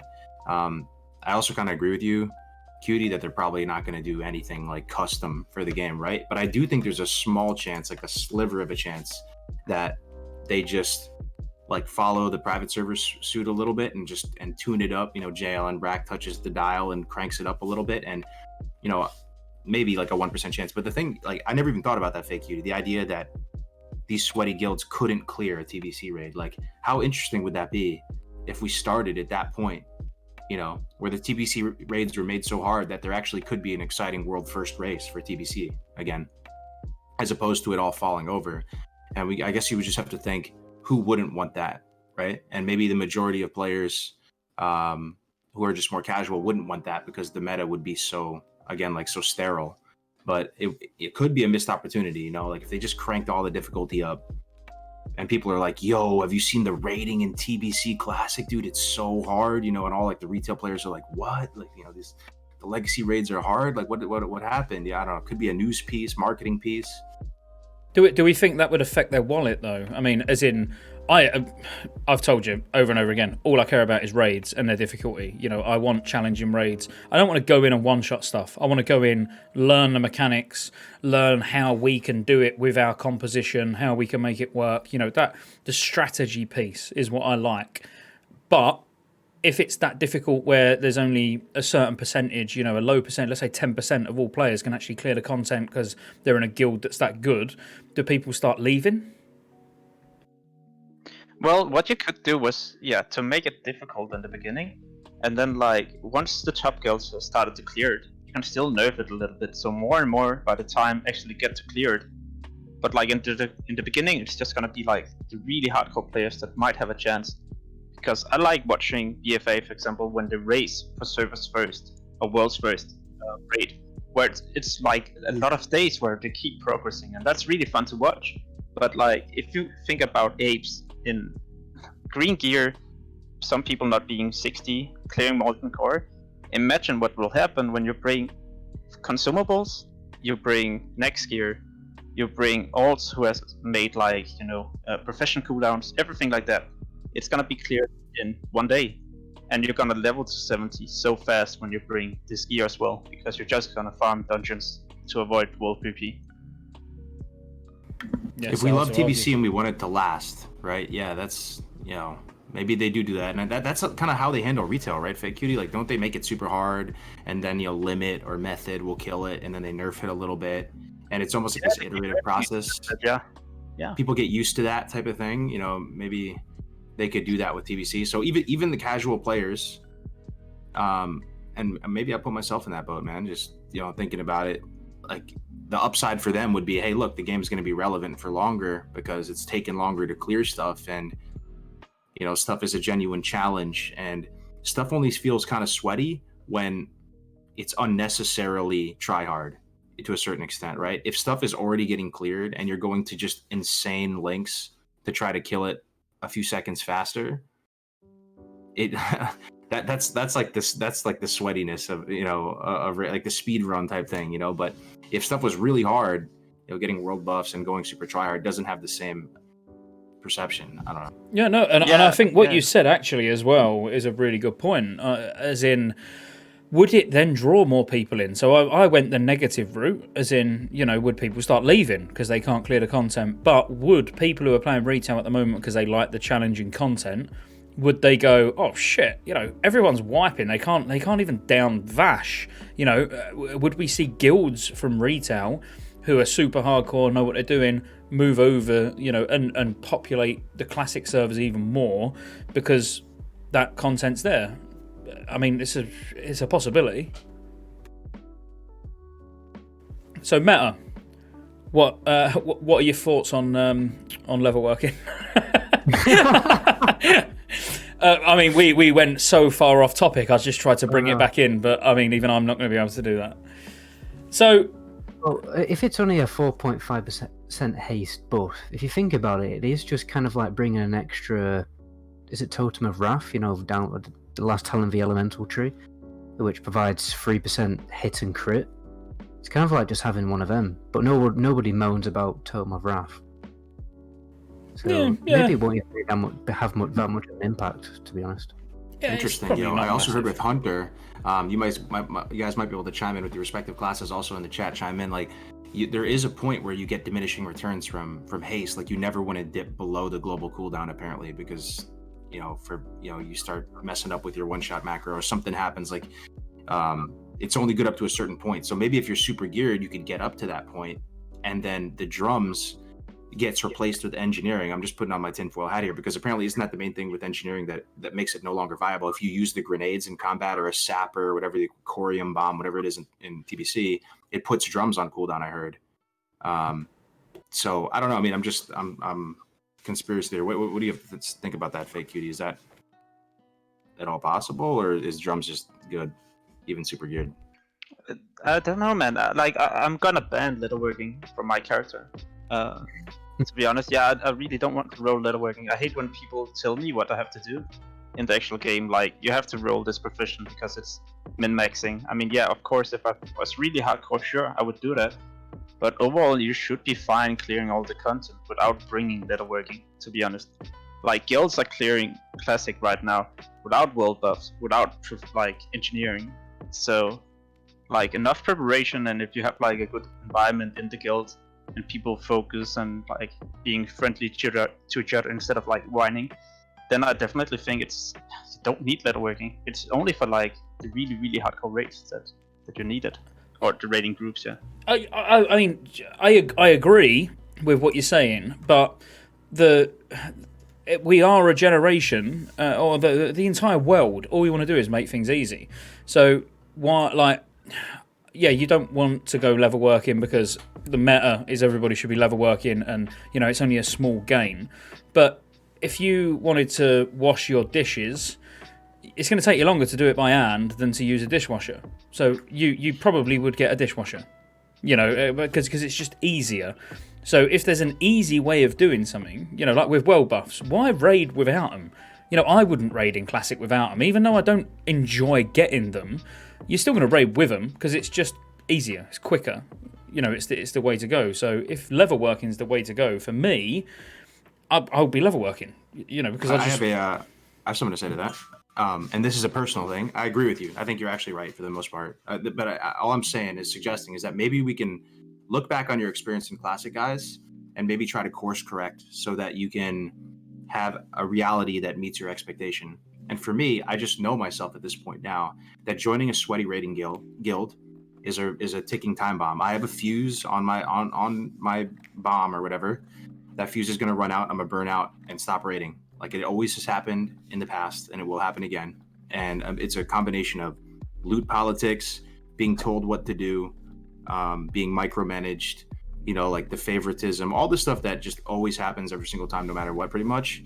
Like it will eventually turn me away, and it's not the strongest carrot on a stick for me, the whole rating side of things. So knowing that, going into TBC, I'm going to try to do like a rolling pug every week, where even attendance isn't mandatory, because a lot of times even just the idea that you have to be at a certain place at a certain time will wear on you over time. So it's the type of thing that you show up, it's a rolling pug. Sometimes you raid, sometimes you don't. It's not that serious. The loot is 100% fair, transparent, and there's no oxygen to catch flame for any drama or mutinous, stuff to happen.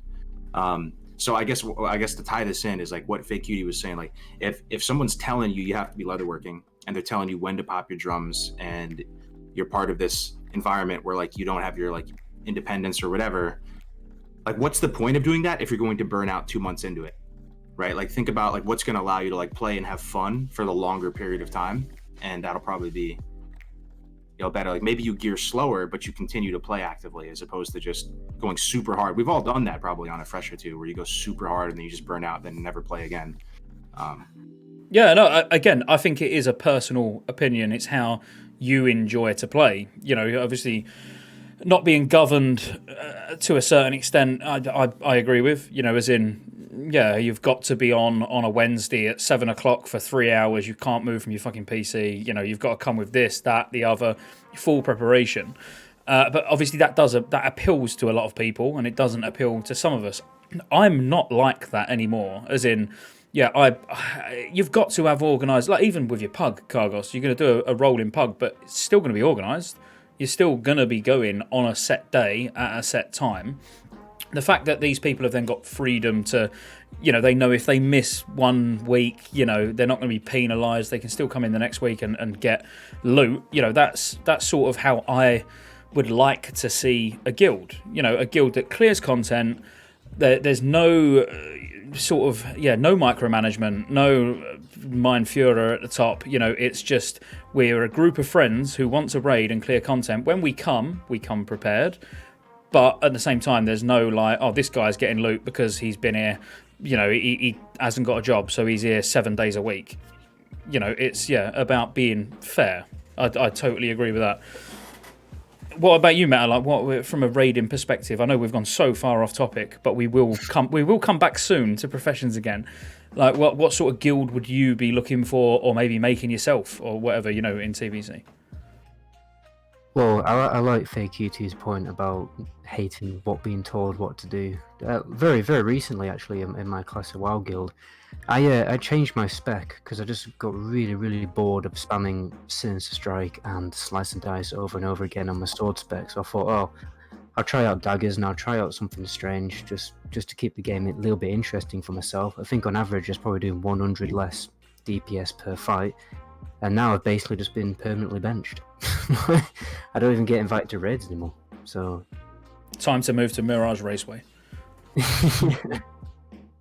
Cool. I have one thing to add regarding like leatherworking and drums, because if everyone say, "Hey, you have to go for the drums," then you also have to re-roll your race because you need to be Draenei then.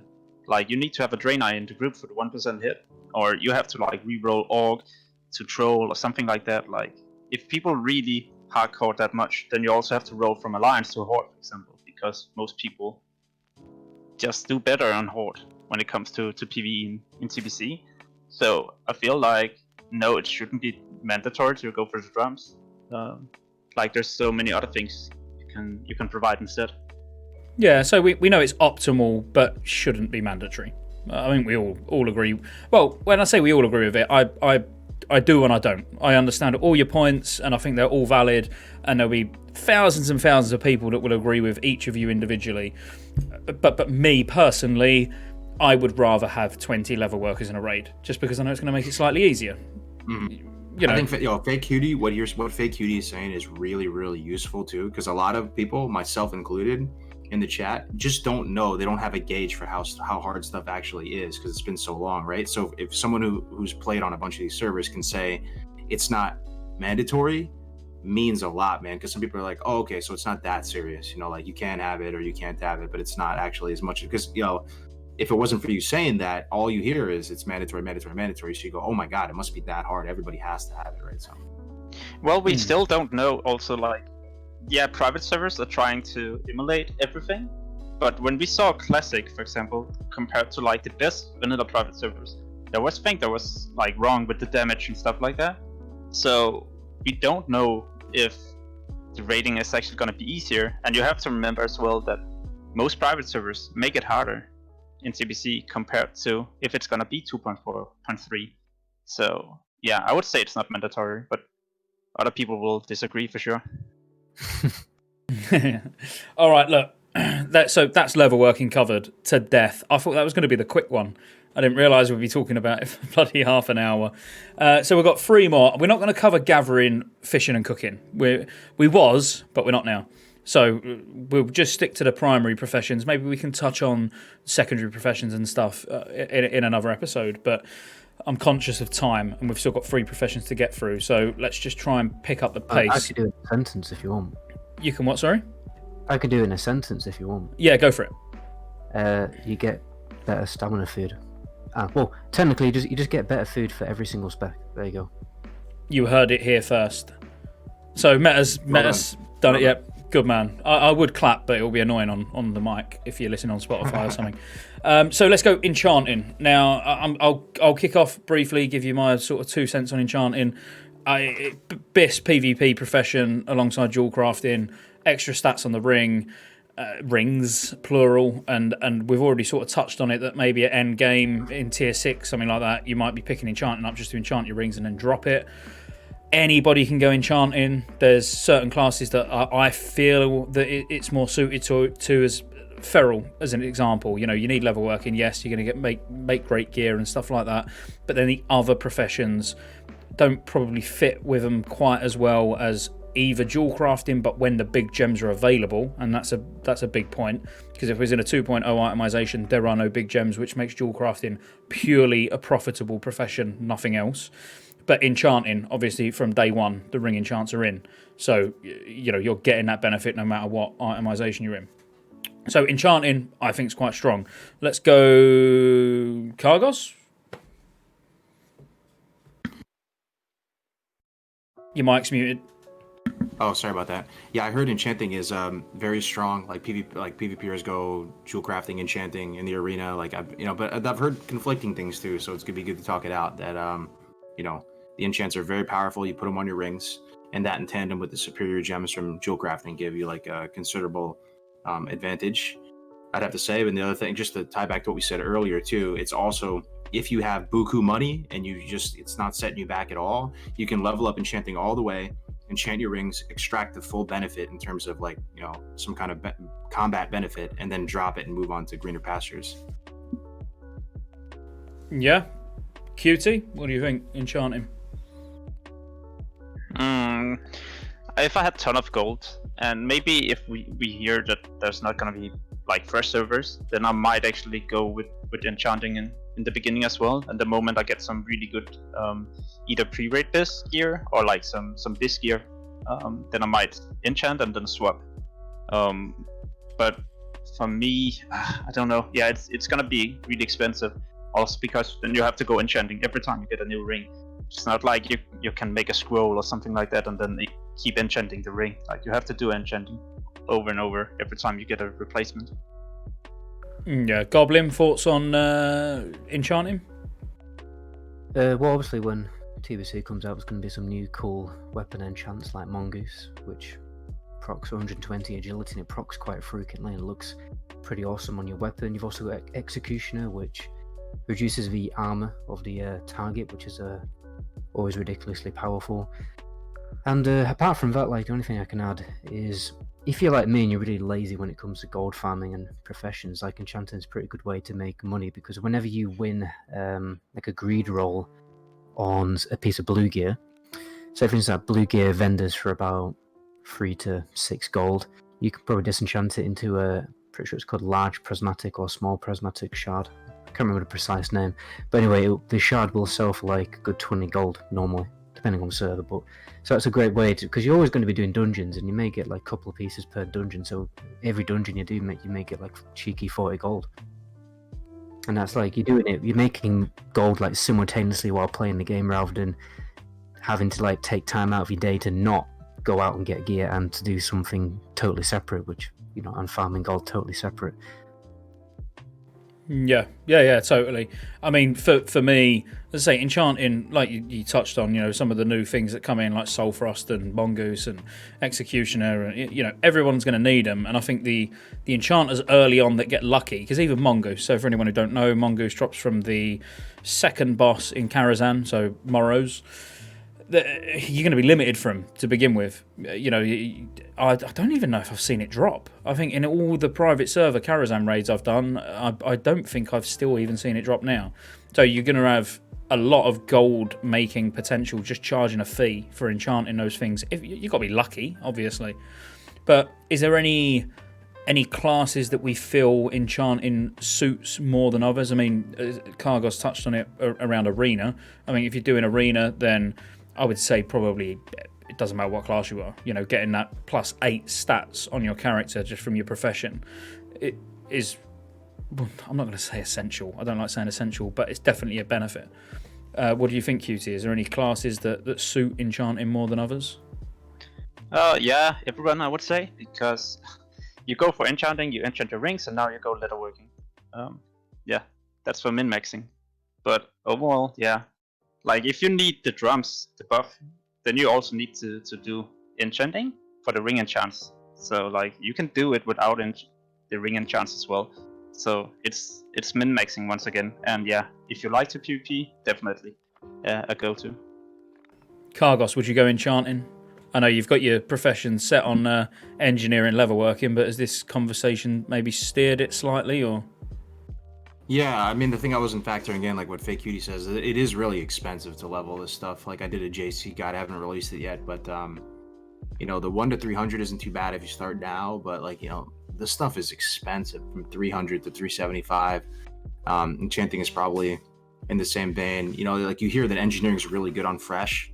We'll probably talk about that in a second with the headpiece and even the gun for, like, tanks and stuff like that, but, if I do want to arena, that's one of the things I'm most excited for come TBC, and apparently the best advantage you can have is if you're JC enchanting. So allegedly, because you're not going to be able to use any of these consumables from engineering and stuff. I don't know if anybody didn't know that, but you can't use the grenades, you can't use all the fun stuff from Classic in the arena. So it's like these templated type environments where there's no gadgets and gizmos. So getting those stats can be crucial.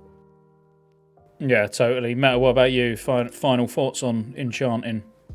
I'd say it's pretty good for prop paladin because there aren't many professions that really insanely benefit prop paladin as much as the other classes, because you're going to be using a spell power weapon which you can get from a rep reward anyway, and a lot of the gear, if you went blacksmithing, it's not really that great because you can't make specific spell power prop paladin gear.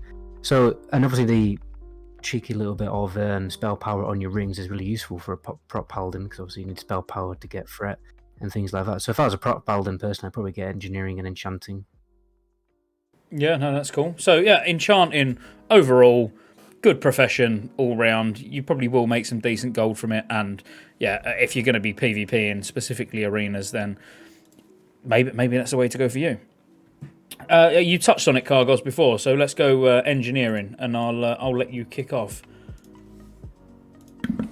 Yeah, so it's the type of thing that is good on fresh. Apparently, the headpiece is, I think, is it pre-biz for all the classes, or let me start there. What do you think?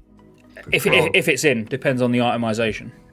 Oh, well, the thing is, like, tailors can make the spell striker, and that's a cloth hit, and you need like the legs and the head, and then you get like a really good set bonus. And like that head has 3 sockets, I think so as well. So like spell striker, I would say for casters is way better than actually getting the engineering hit. But like for tanks and other classes, yeah, definitely it's a really good option. It wasn't released till later though. That's the only thing. So it depends. If they went 1.12, if they went 2.4.3, I would. It's not a recipe. It's not from a faction. It's nothing like that. It's learned from the trainer. So I would think if it's a 2.4.3 release, itemization wise, it's probably going to be available from launch. But that is a bit of an unknown. But sorry, Cargos, carry on. Oh yeah, so the headpiece is really good. I think the gun is apparently good for tanks. It's not actually and that great for hunters apparently. And then also the grenades. There still is some stuff in TBC and with engineering. There's the improved rocket boots. There's the corium grenades. There's a few things that would be useful in world PvP, right? So if you were playing on a PvP server and that floats your boat, engineering would be as good as it is potentially in classic as it is in TBC. You're still going to get that same tier, same type of stuff, just scaled up. So I think maybe there's a chance, like people are kind of doomers when it comes to engineering in TBC because they think, drums, right? But like world PvP should be just as strong, right? And I don't know, is there anything like that comes to mind, fake cutie, people might be sleeping on when it comes to engineering, or Yeah, definitely. There's actually a ton of things. So like engineering can be the best gold making profession early on. Especially on first servers, you transfer all your gold from one guy to one guy, who's gonna get epic flying and then engineering, because you have this item called mode extractor, and you simply fly around in Outland, and there's like these clouds where you can simply grind primals from, or modes, and turn them into primals. And a lot of like the guilds I've been in, we always transfer all our gold to one guy so he can fly around and simply make ton of gold and primals for the whole guild. At the same time, you also have the rocket boots that give you like a really fast movement speed. And if it's gonna be early on TBC, you can actually use these in arena. And that's, well, there's this trinket for tanks that give like a huge amount of stamina boost, and like good for pulling as well because you fire rocket. So there's a lot of benefits from engineering, and especially gold wise if it's rush servers, or if you rush and being like the first 70 with epic flying. Yeah. Oh, isn't there that cloud detector thing too?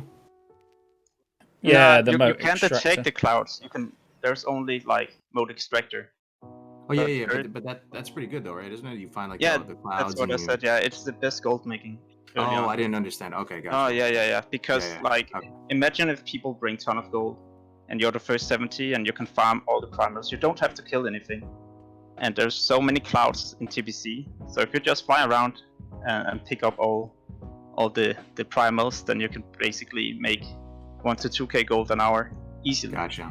Just made the connection between the primals now. Okay, makes sorry. Yeah, my English isn't really the best. I'm trying. No, it's not that. I'm just a noob, man. So like, I forget, like that's why, right? You use that extractor, and then you can get the primals. Makes sense. Yeah, and Crix has mentioned in chat as well that you get mounts. I mean, he said free mounts. I wouldn't call them free. They're bloody expensive. But yeah, you can get the flying machine, which looks, well, obviously in TBC when you're fairly limited on mounts, it's very unique looking at least. I don't know if it's also meaning that everyone is gonna send gold because they want you to farm the primals for the guild. So essentially, you will get a free mount as well. Well, sorry, what do you mean by that? The thing is, every hardcore guild who wants to have all the primals early on will send all their gold to the engineer, who's gonna make the mode extractor, buy the epic flying, and then he fly around and collect all the cloud. I see what you mean. Yeah, that. Yeah. So in one way you can say he's getting epic flying mount for free. Yeah. Yeah, no, that makes sense. So engineering. I mean, is there any classes that we think? I'll put my 2 cents out again. So, I think engineering for tanks is really strong. Outside of that, I don't probably see, unless you're doing it for gold making potential, or maybe the second profession slot that you've got spare, you don't really see any benefit from any of the others from. But I think tanks, definitely, probably excluding feral druids, so more warrior and paladin. Is there any other classes that you would say it should probably sit with? Any that's open to all of you? I'd say rogue, because obviously sword spec is the best for rogues, and there is some pretty good weapons like swords you can get from blacksmithing, but you're probably gonna get new ones, so probably not worth the time investment. I'll just go engineering as a rogue, and it's obviously better for PvP. I think there's a strong possibility, and I'm just shooting from the hip here. So, chime in if you think this is stupid. It might be stupid, but engineering could be a sleeper cell come TBC, because apparently the reason why you don't opt for these bombs, again, apparently, allegedly, is that when you use a bomb, your drums go on cooldown. This is my understanding. But if you have a speed running guild that's moving super fast through the content, and you look at the classic guilds right now moving through it, they're dropping target dummies, they're dropping sappers. It's like a sea of sappers on the boss. It ends up being like 10% of the damage on the boss of sappers. Like if classic TBC is easier than on the private servers and the fight times are reduced, like you generate more tempo in my mind as a raid using these engineering items than you getting some haste buff over a course of time. So maybe it's a combination of both. Maybe you use a couple cycles of drums and finish with sappers or whatever, bombs or whatever it might be. But if you're cleaving down massive packs of trash, but maybe that also is a thing in TBC, maybe you don't cleave down massive packs of trash. Engineering could be a sleeper cell because the stuff does work, but apparently the thing holding it up is that it shares cooldown with drums. What do you guys think about that? Maybe. I'd need to test it personally. That's new information to me. I didn't know it shared cooldown with drums. I've not had engineering and leatherworking on the same character on a private server. So, that is a game changer. You definitely, when I say definitely, you probably wouldn't combine those professions, would you? So it is a choice between the two. I mean, what do you think, Meta? Yeah, man. I mean, it's like it almost becomes like only really a secondary profession, really. Like if you want to go for it, go for it. It doesn't become like an absolute mandatory one, like it is in Classic. Yeah, Cutie, did you know that that they share a cooldown? Yeah, I did. Yeah, so I've not had both professions on the same character before, so never really tested it. But yeah, that's what you have to think about. Yeah, you can get the haste for the whole group, or you could all the melees could use sappers. Like that's also damage, or the grenades. Like either you get more haste, but you could also use the grenades and stuff like that. Yeah, and just take more raw damage. Yeah, but damage I think output it when you shares need a it. global though. I can't remember. I think it shares a global. But still, when you pull the bus, everyone could just throw their grenade on the bus and do maybe a few percentage of the damage that the drums would do in the end. I don't know. That's why I say leatherworking should not be mandatory in some way. Yeah, and target dummies, I mean, they might still work in TBC too. I don't see any reason why they wouldn't. Maybe the companion pets. There's a lot of tech in engineering. Like, how the gnome racial will make stuff like the dragonlings scale up. Like I think if you're a gnome and you have a dragonling, you get a level 63 dragonling, right? Because your engineering skill will make the dragon like a boss level target. Like there could be some sleeper cell stuff in there. Even in Classic there is, man. With a lot of stuff with the companion pets. So yeah, there'll be things not explored. Yeah, exactly, and that is what it comes down to. But at level engineering, yeah, obviously, it is a good all-round profession. Let's be fair. I'm gonna because of the mana potion injectors, which save a lot of bags. Yeah, you've got that as well. Stacked to 5, which is really annoying. If you get an injector, you turn 20 potions into one stack of 20. Yeah, good bag space management. But we need to move on. We've got one left, Jewelcrafting. I'm going to let you kick off because I've got a child incident kicking off. So, Meta, go with Jewelcrafting. Well, obviously Jewelcrafting is the main moneymaker in TBC. Let me get my notes. Right. There's also one thing I wanted to quickly add, though, is also this really cool stealth trinket. I'm not sure how it's used in TBC, but there's a trinket for rogues that can actually increase their stealth level, and I'm presuming it stacks with things like Shadow Meld and the boots from the Sunken Temple quest. Or no, actually, I think there's a leatherworking thing that increases your stealth level. So I'm thinking that would be pretty cool for rogues. I'm obviously not sure whether it works in arena or not, but if you've, for instance, got if you're against a human, when a human pops perception, it increases their stealth level detection. But if a rogue has got different levels of stealth, it means it will lessen the effects of perception. So yeah, I don't know how good that's going to be for rogues. I imagine it's probably going to be pretty good. Yeah, it should work out for sure.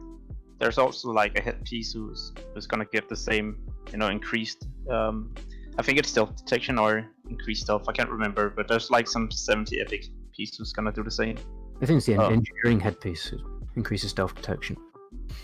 Yeah, I can't remember. I think it's some. Yeah, I can't exactly remember. But like the trinkets overall is also really good for like PV. Like they're not that bad. I think I might go.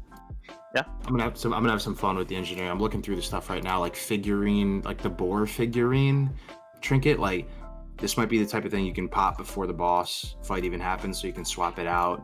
You know, you can play with this stuff. I don't know if it despawns. I don't know if you happen to know, but I'm just looking through all the engineering stuff, and there's some potential here for some fun. Like imagine you're a gnome with the 15 engineering skill edition. You pop a level 73 boar or whatever it is, and maybe it does a decent damage at 73, or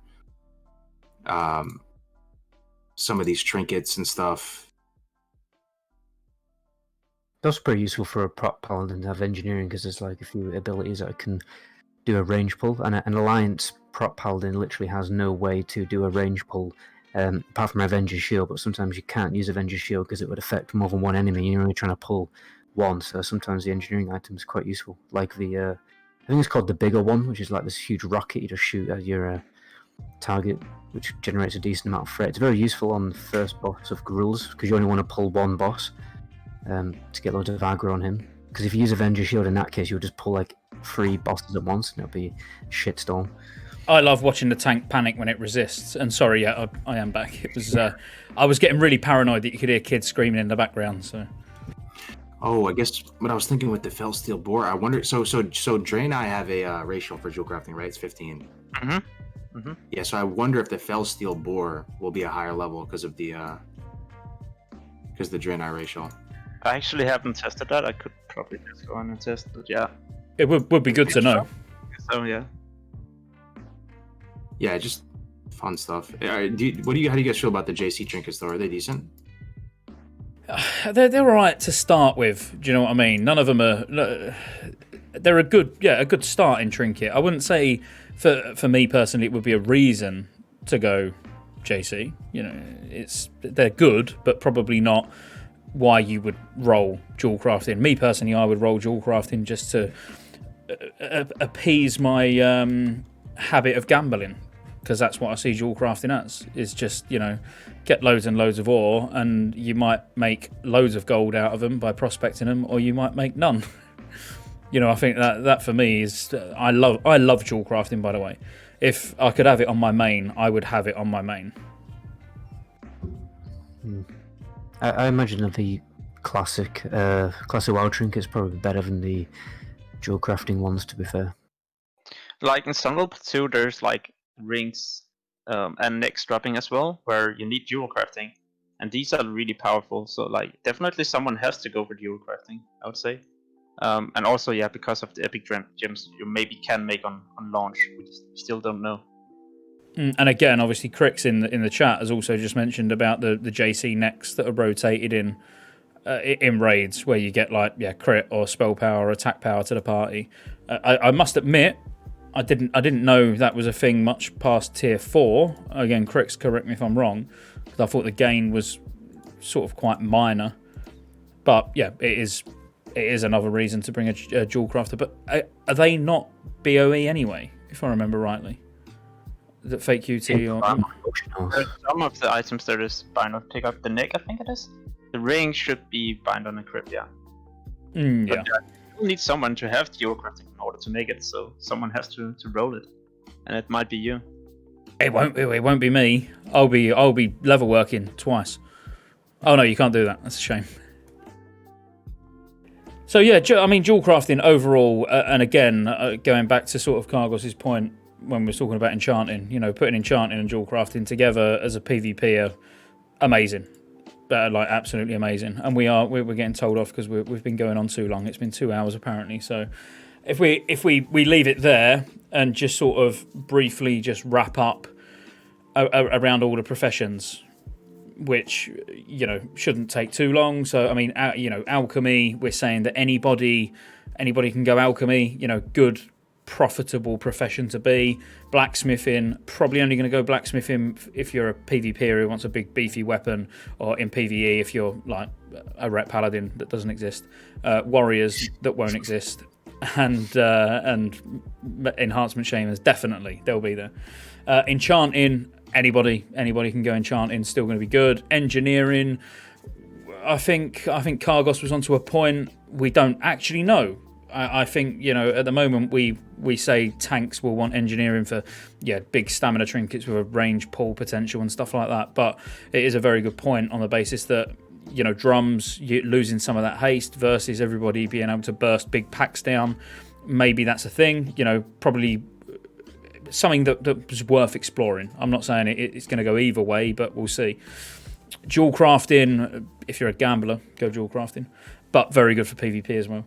Leatherworking, everybody will probably be leatherworking as much as you can go against the meta, but I do feel that 4.5% haste for an entire raid for the entirety of a boss or trash, that's big. That is a sizable buff. And then tailoring, if you're a mage, lock, shadow priest, whatever, as long as you wear cloth armor or you're a healer, you're probably going to go tailoring. Is there anything any of you boys want to add before we call it a day? Yeah, you should probably start buying leather already. If it's not going to be fresh, buy leather right now because it's pretty cheap. And you can imagine if 20 out of the 25 people all of a sudden have to go leatherworking, you're going to pay 10, maybe 20 times as much for the leather as it is right now. On this, to build off that, buy stuff like I did a JC guide recently, and I didn't realize, because JC is a brand new profession in TBC, so you would like have no idea what to expect as far as to get it from 1 to 300, right? But you need a lot of random stuff like silver bars, even just the random gems like malachites, shadow gems. Just look into it. So if you're going to go JC, which is a really big moneymaker, as they said, start stocking up on that random stuff right now. And also know that you can prospect stacks of ore for gems as well. So there might be a play there where you just get ore stacks as well. Just start getting ahead of the curve with that stuff. When can we expect that guide out, Cargos? Not sure, man. I'm working on a bunch of stuff, maybe in the next couple weeks. Oh, all right, cool. We'll keep our eyes open for it. What did you say? What was that? Oh, yeah, Jewelcrafting guide. I leveled it a couple times on the little PTR thing. One already? Yeah. For everything you need. Over mine. Yeah. Oh, shit. Meta, any closing thoughts, mate? I was just thinking it may be worth to get the skinning skill increasing items from Classic and take them into TBC, because you can get the Zulian Slicer, the dagger, Finkel's dagger from Upper Blackrock Spire, and then combine it all with the skinning enchant to get about 325 skinning, even at like level 60. That might be useful when you jump into TBC if you want to get a little bit ahead of people, go and skin like certain mobs like earlier on at the launch to get like all the materials quickly. That might be something good to do. Yeah, it's a really good shout. Yeah, again, something I didn't think about at all. And especially if you are sort of rushing straight into Zangarmarsh to skip Hellfire Peninsula and things like that, I suppose that's going to stop your skinning skill being left behind. And good shout. All right, guys. Well, I hope, whether you're watching back on YouTube, listening on various podcast websites, or if you're watching live, obviously thanks for watching, thanks for listening. I hope you at least took something useful away from us for just having a discussion, because at the end of the day, that's all it is. We're giving you the information that we know from playing personally or researching, extensive research for videos on YouTube and stuff like that. So just again, a thank you, Fake QT, as always. Thanks for coming on. Metagoblin, thanks for coming on. And Cargos, obviously, massive respect, mate. Love your work. Thank you for being here. And hopefully we see you again. Absolutely happy to collab on everything. I'm really thankful so much for you guys bringing me in here to this podcast. I feel like I'm getting more, aligned or getting a few stripes with the TBC folks out there, earning my stripes every day. So thank you so much. Cool. Cheers, guys. QT, Metagoblin. Peace out, boys. See ya. Yeah, have a good Sunday.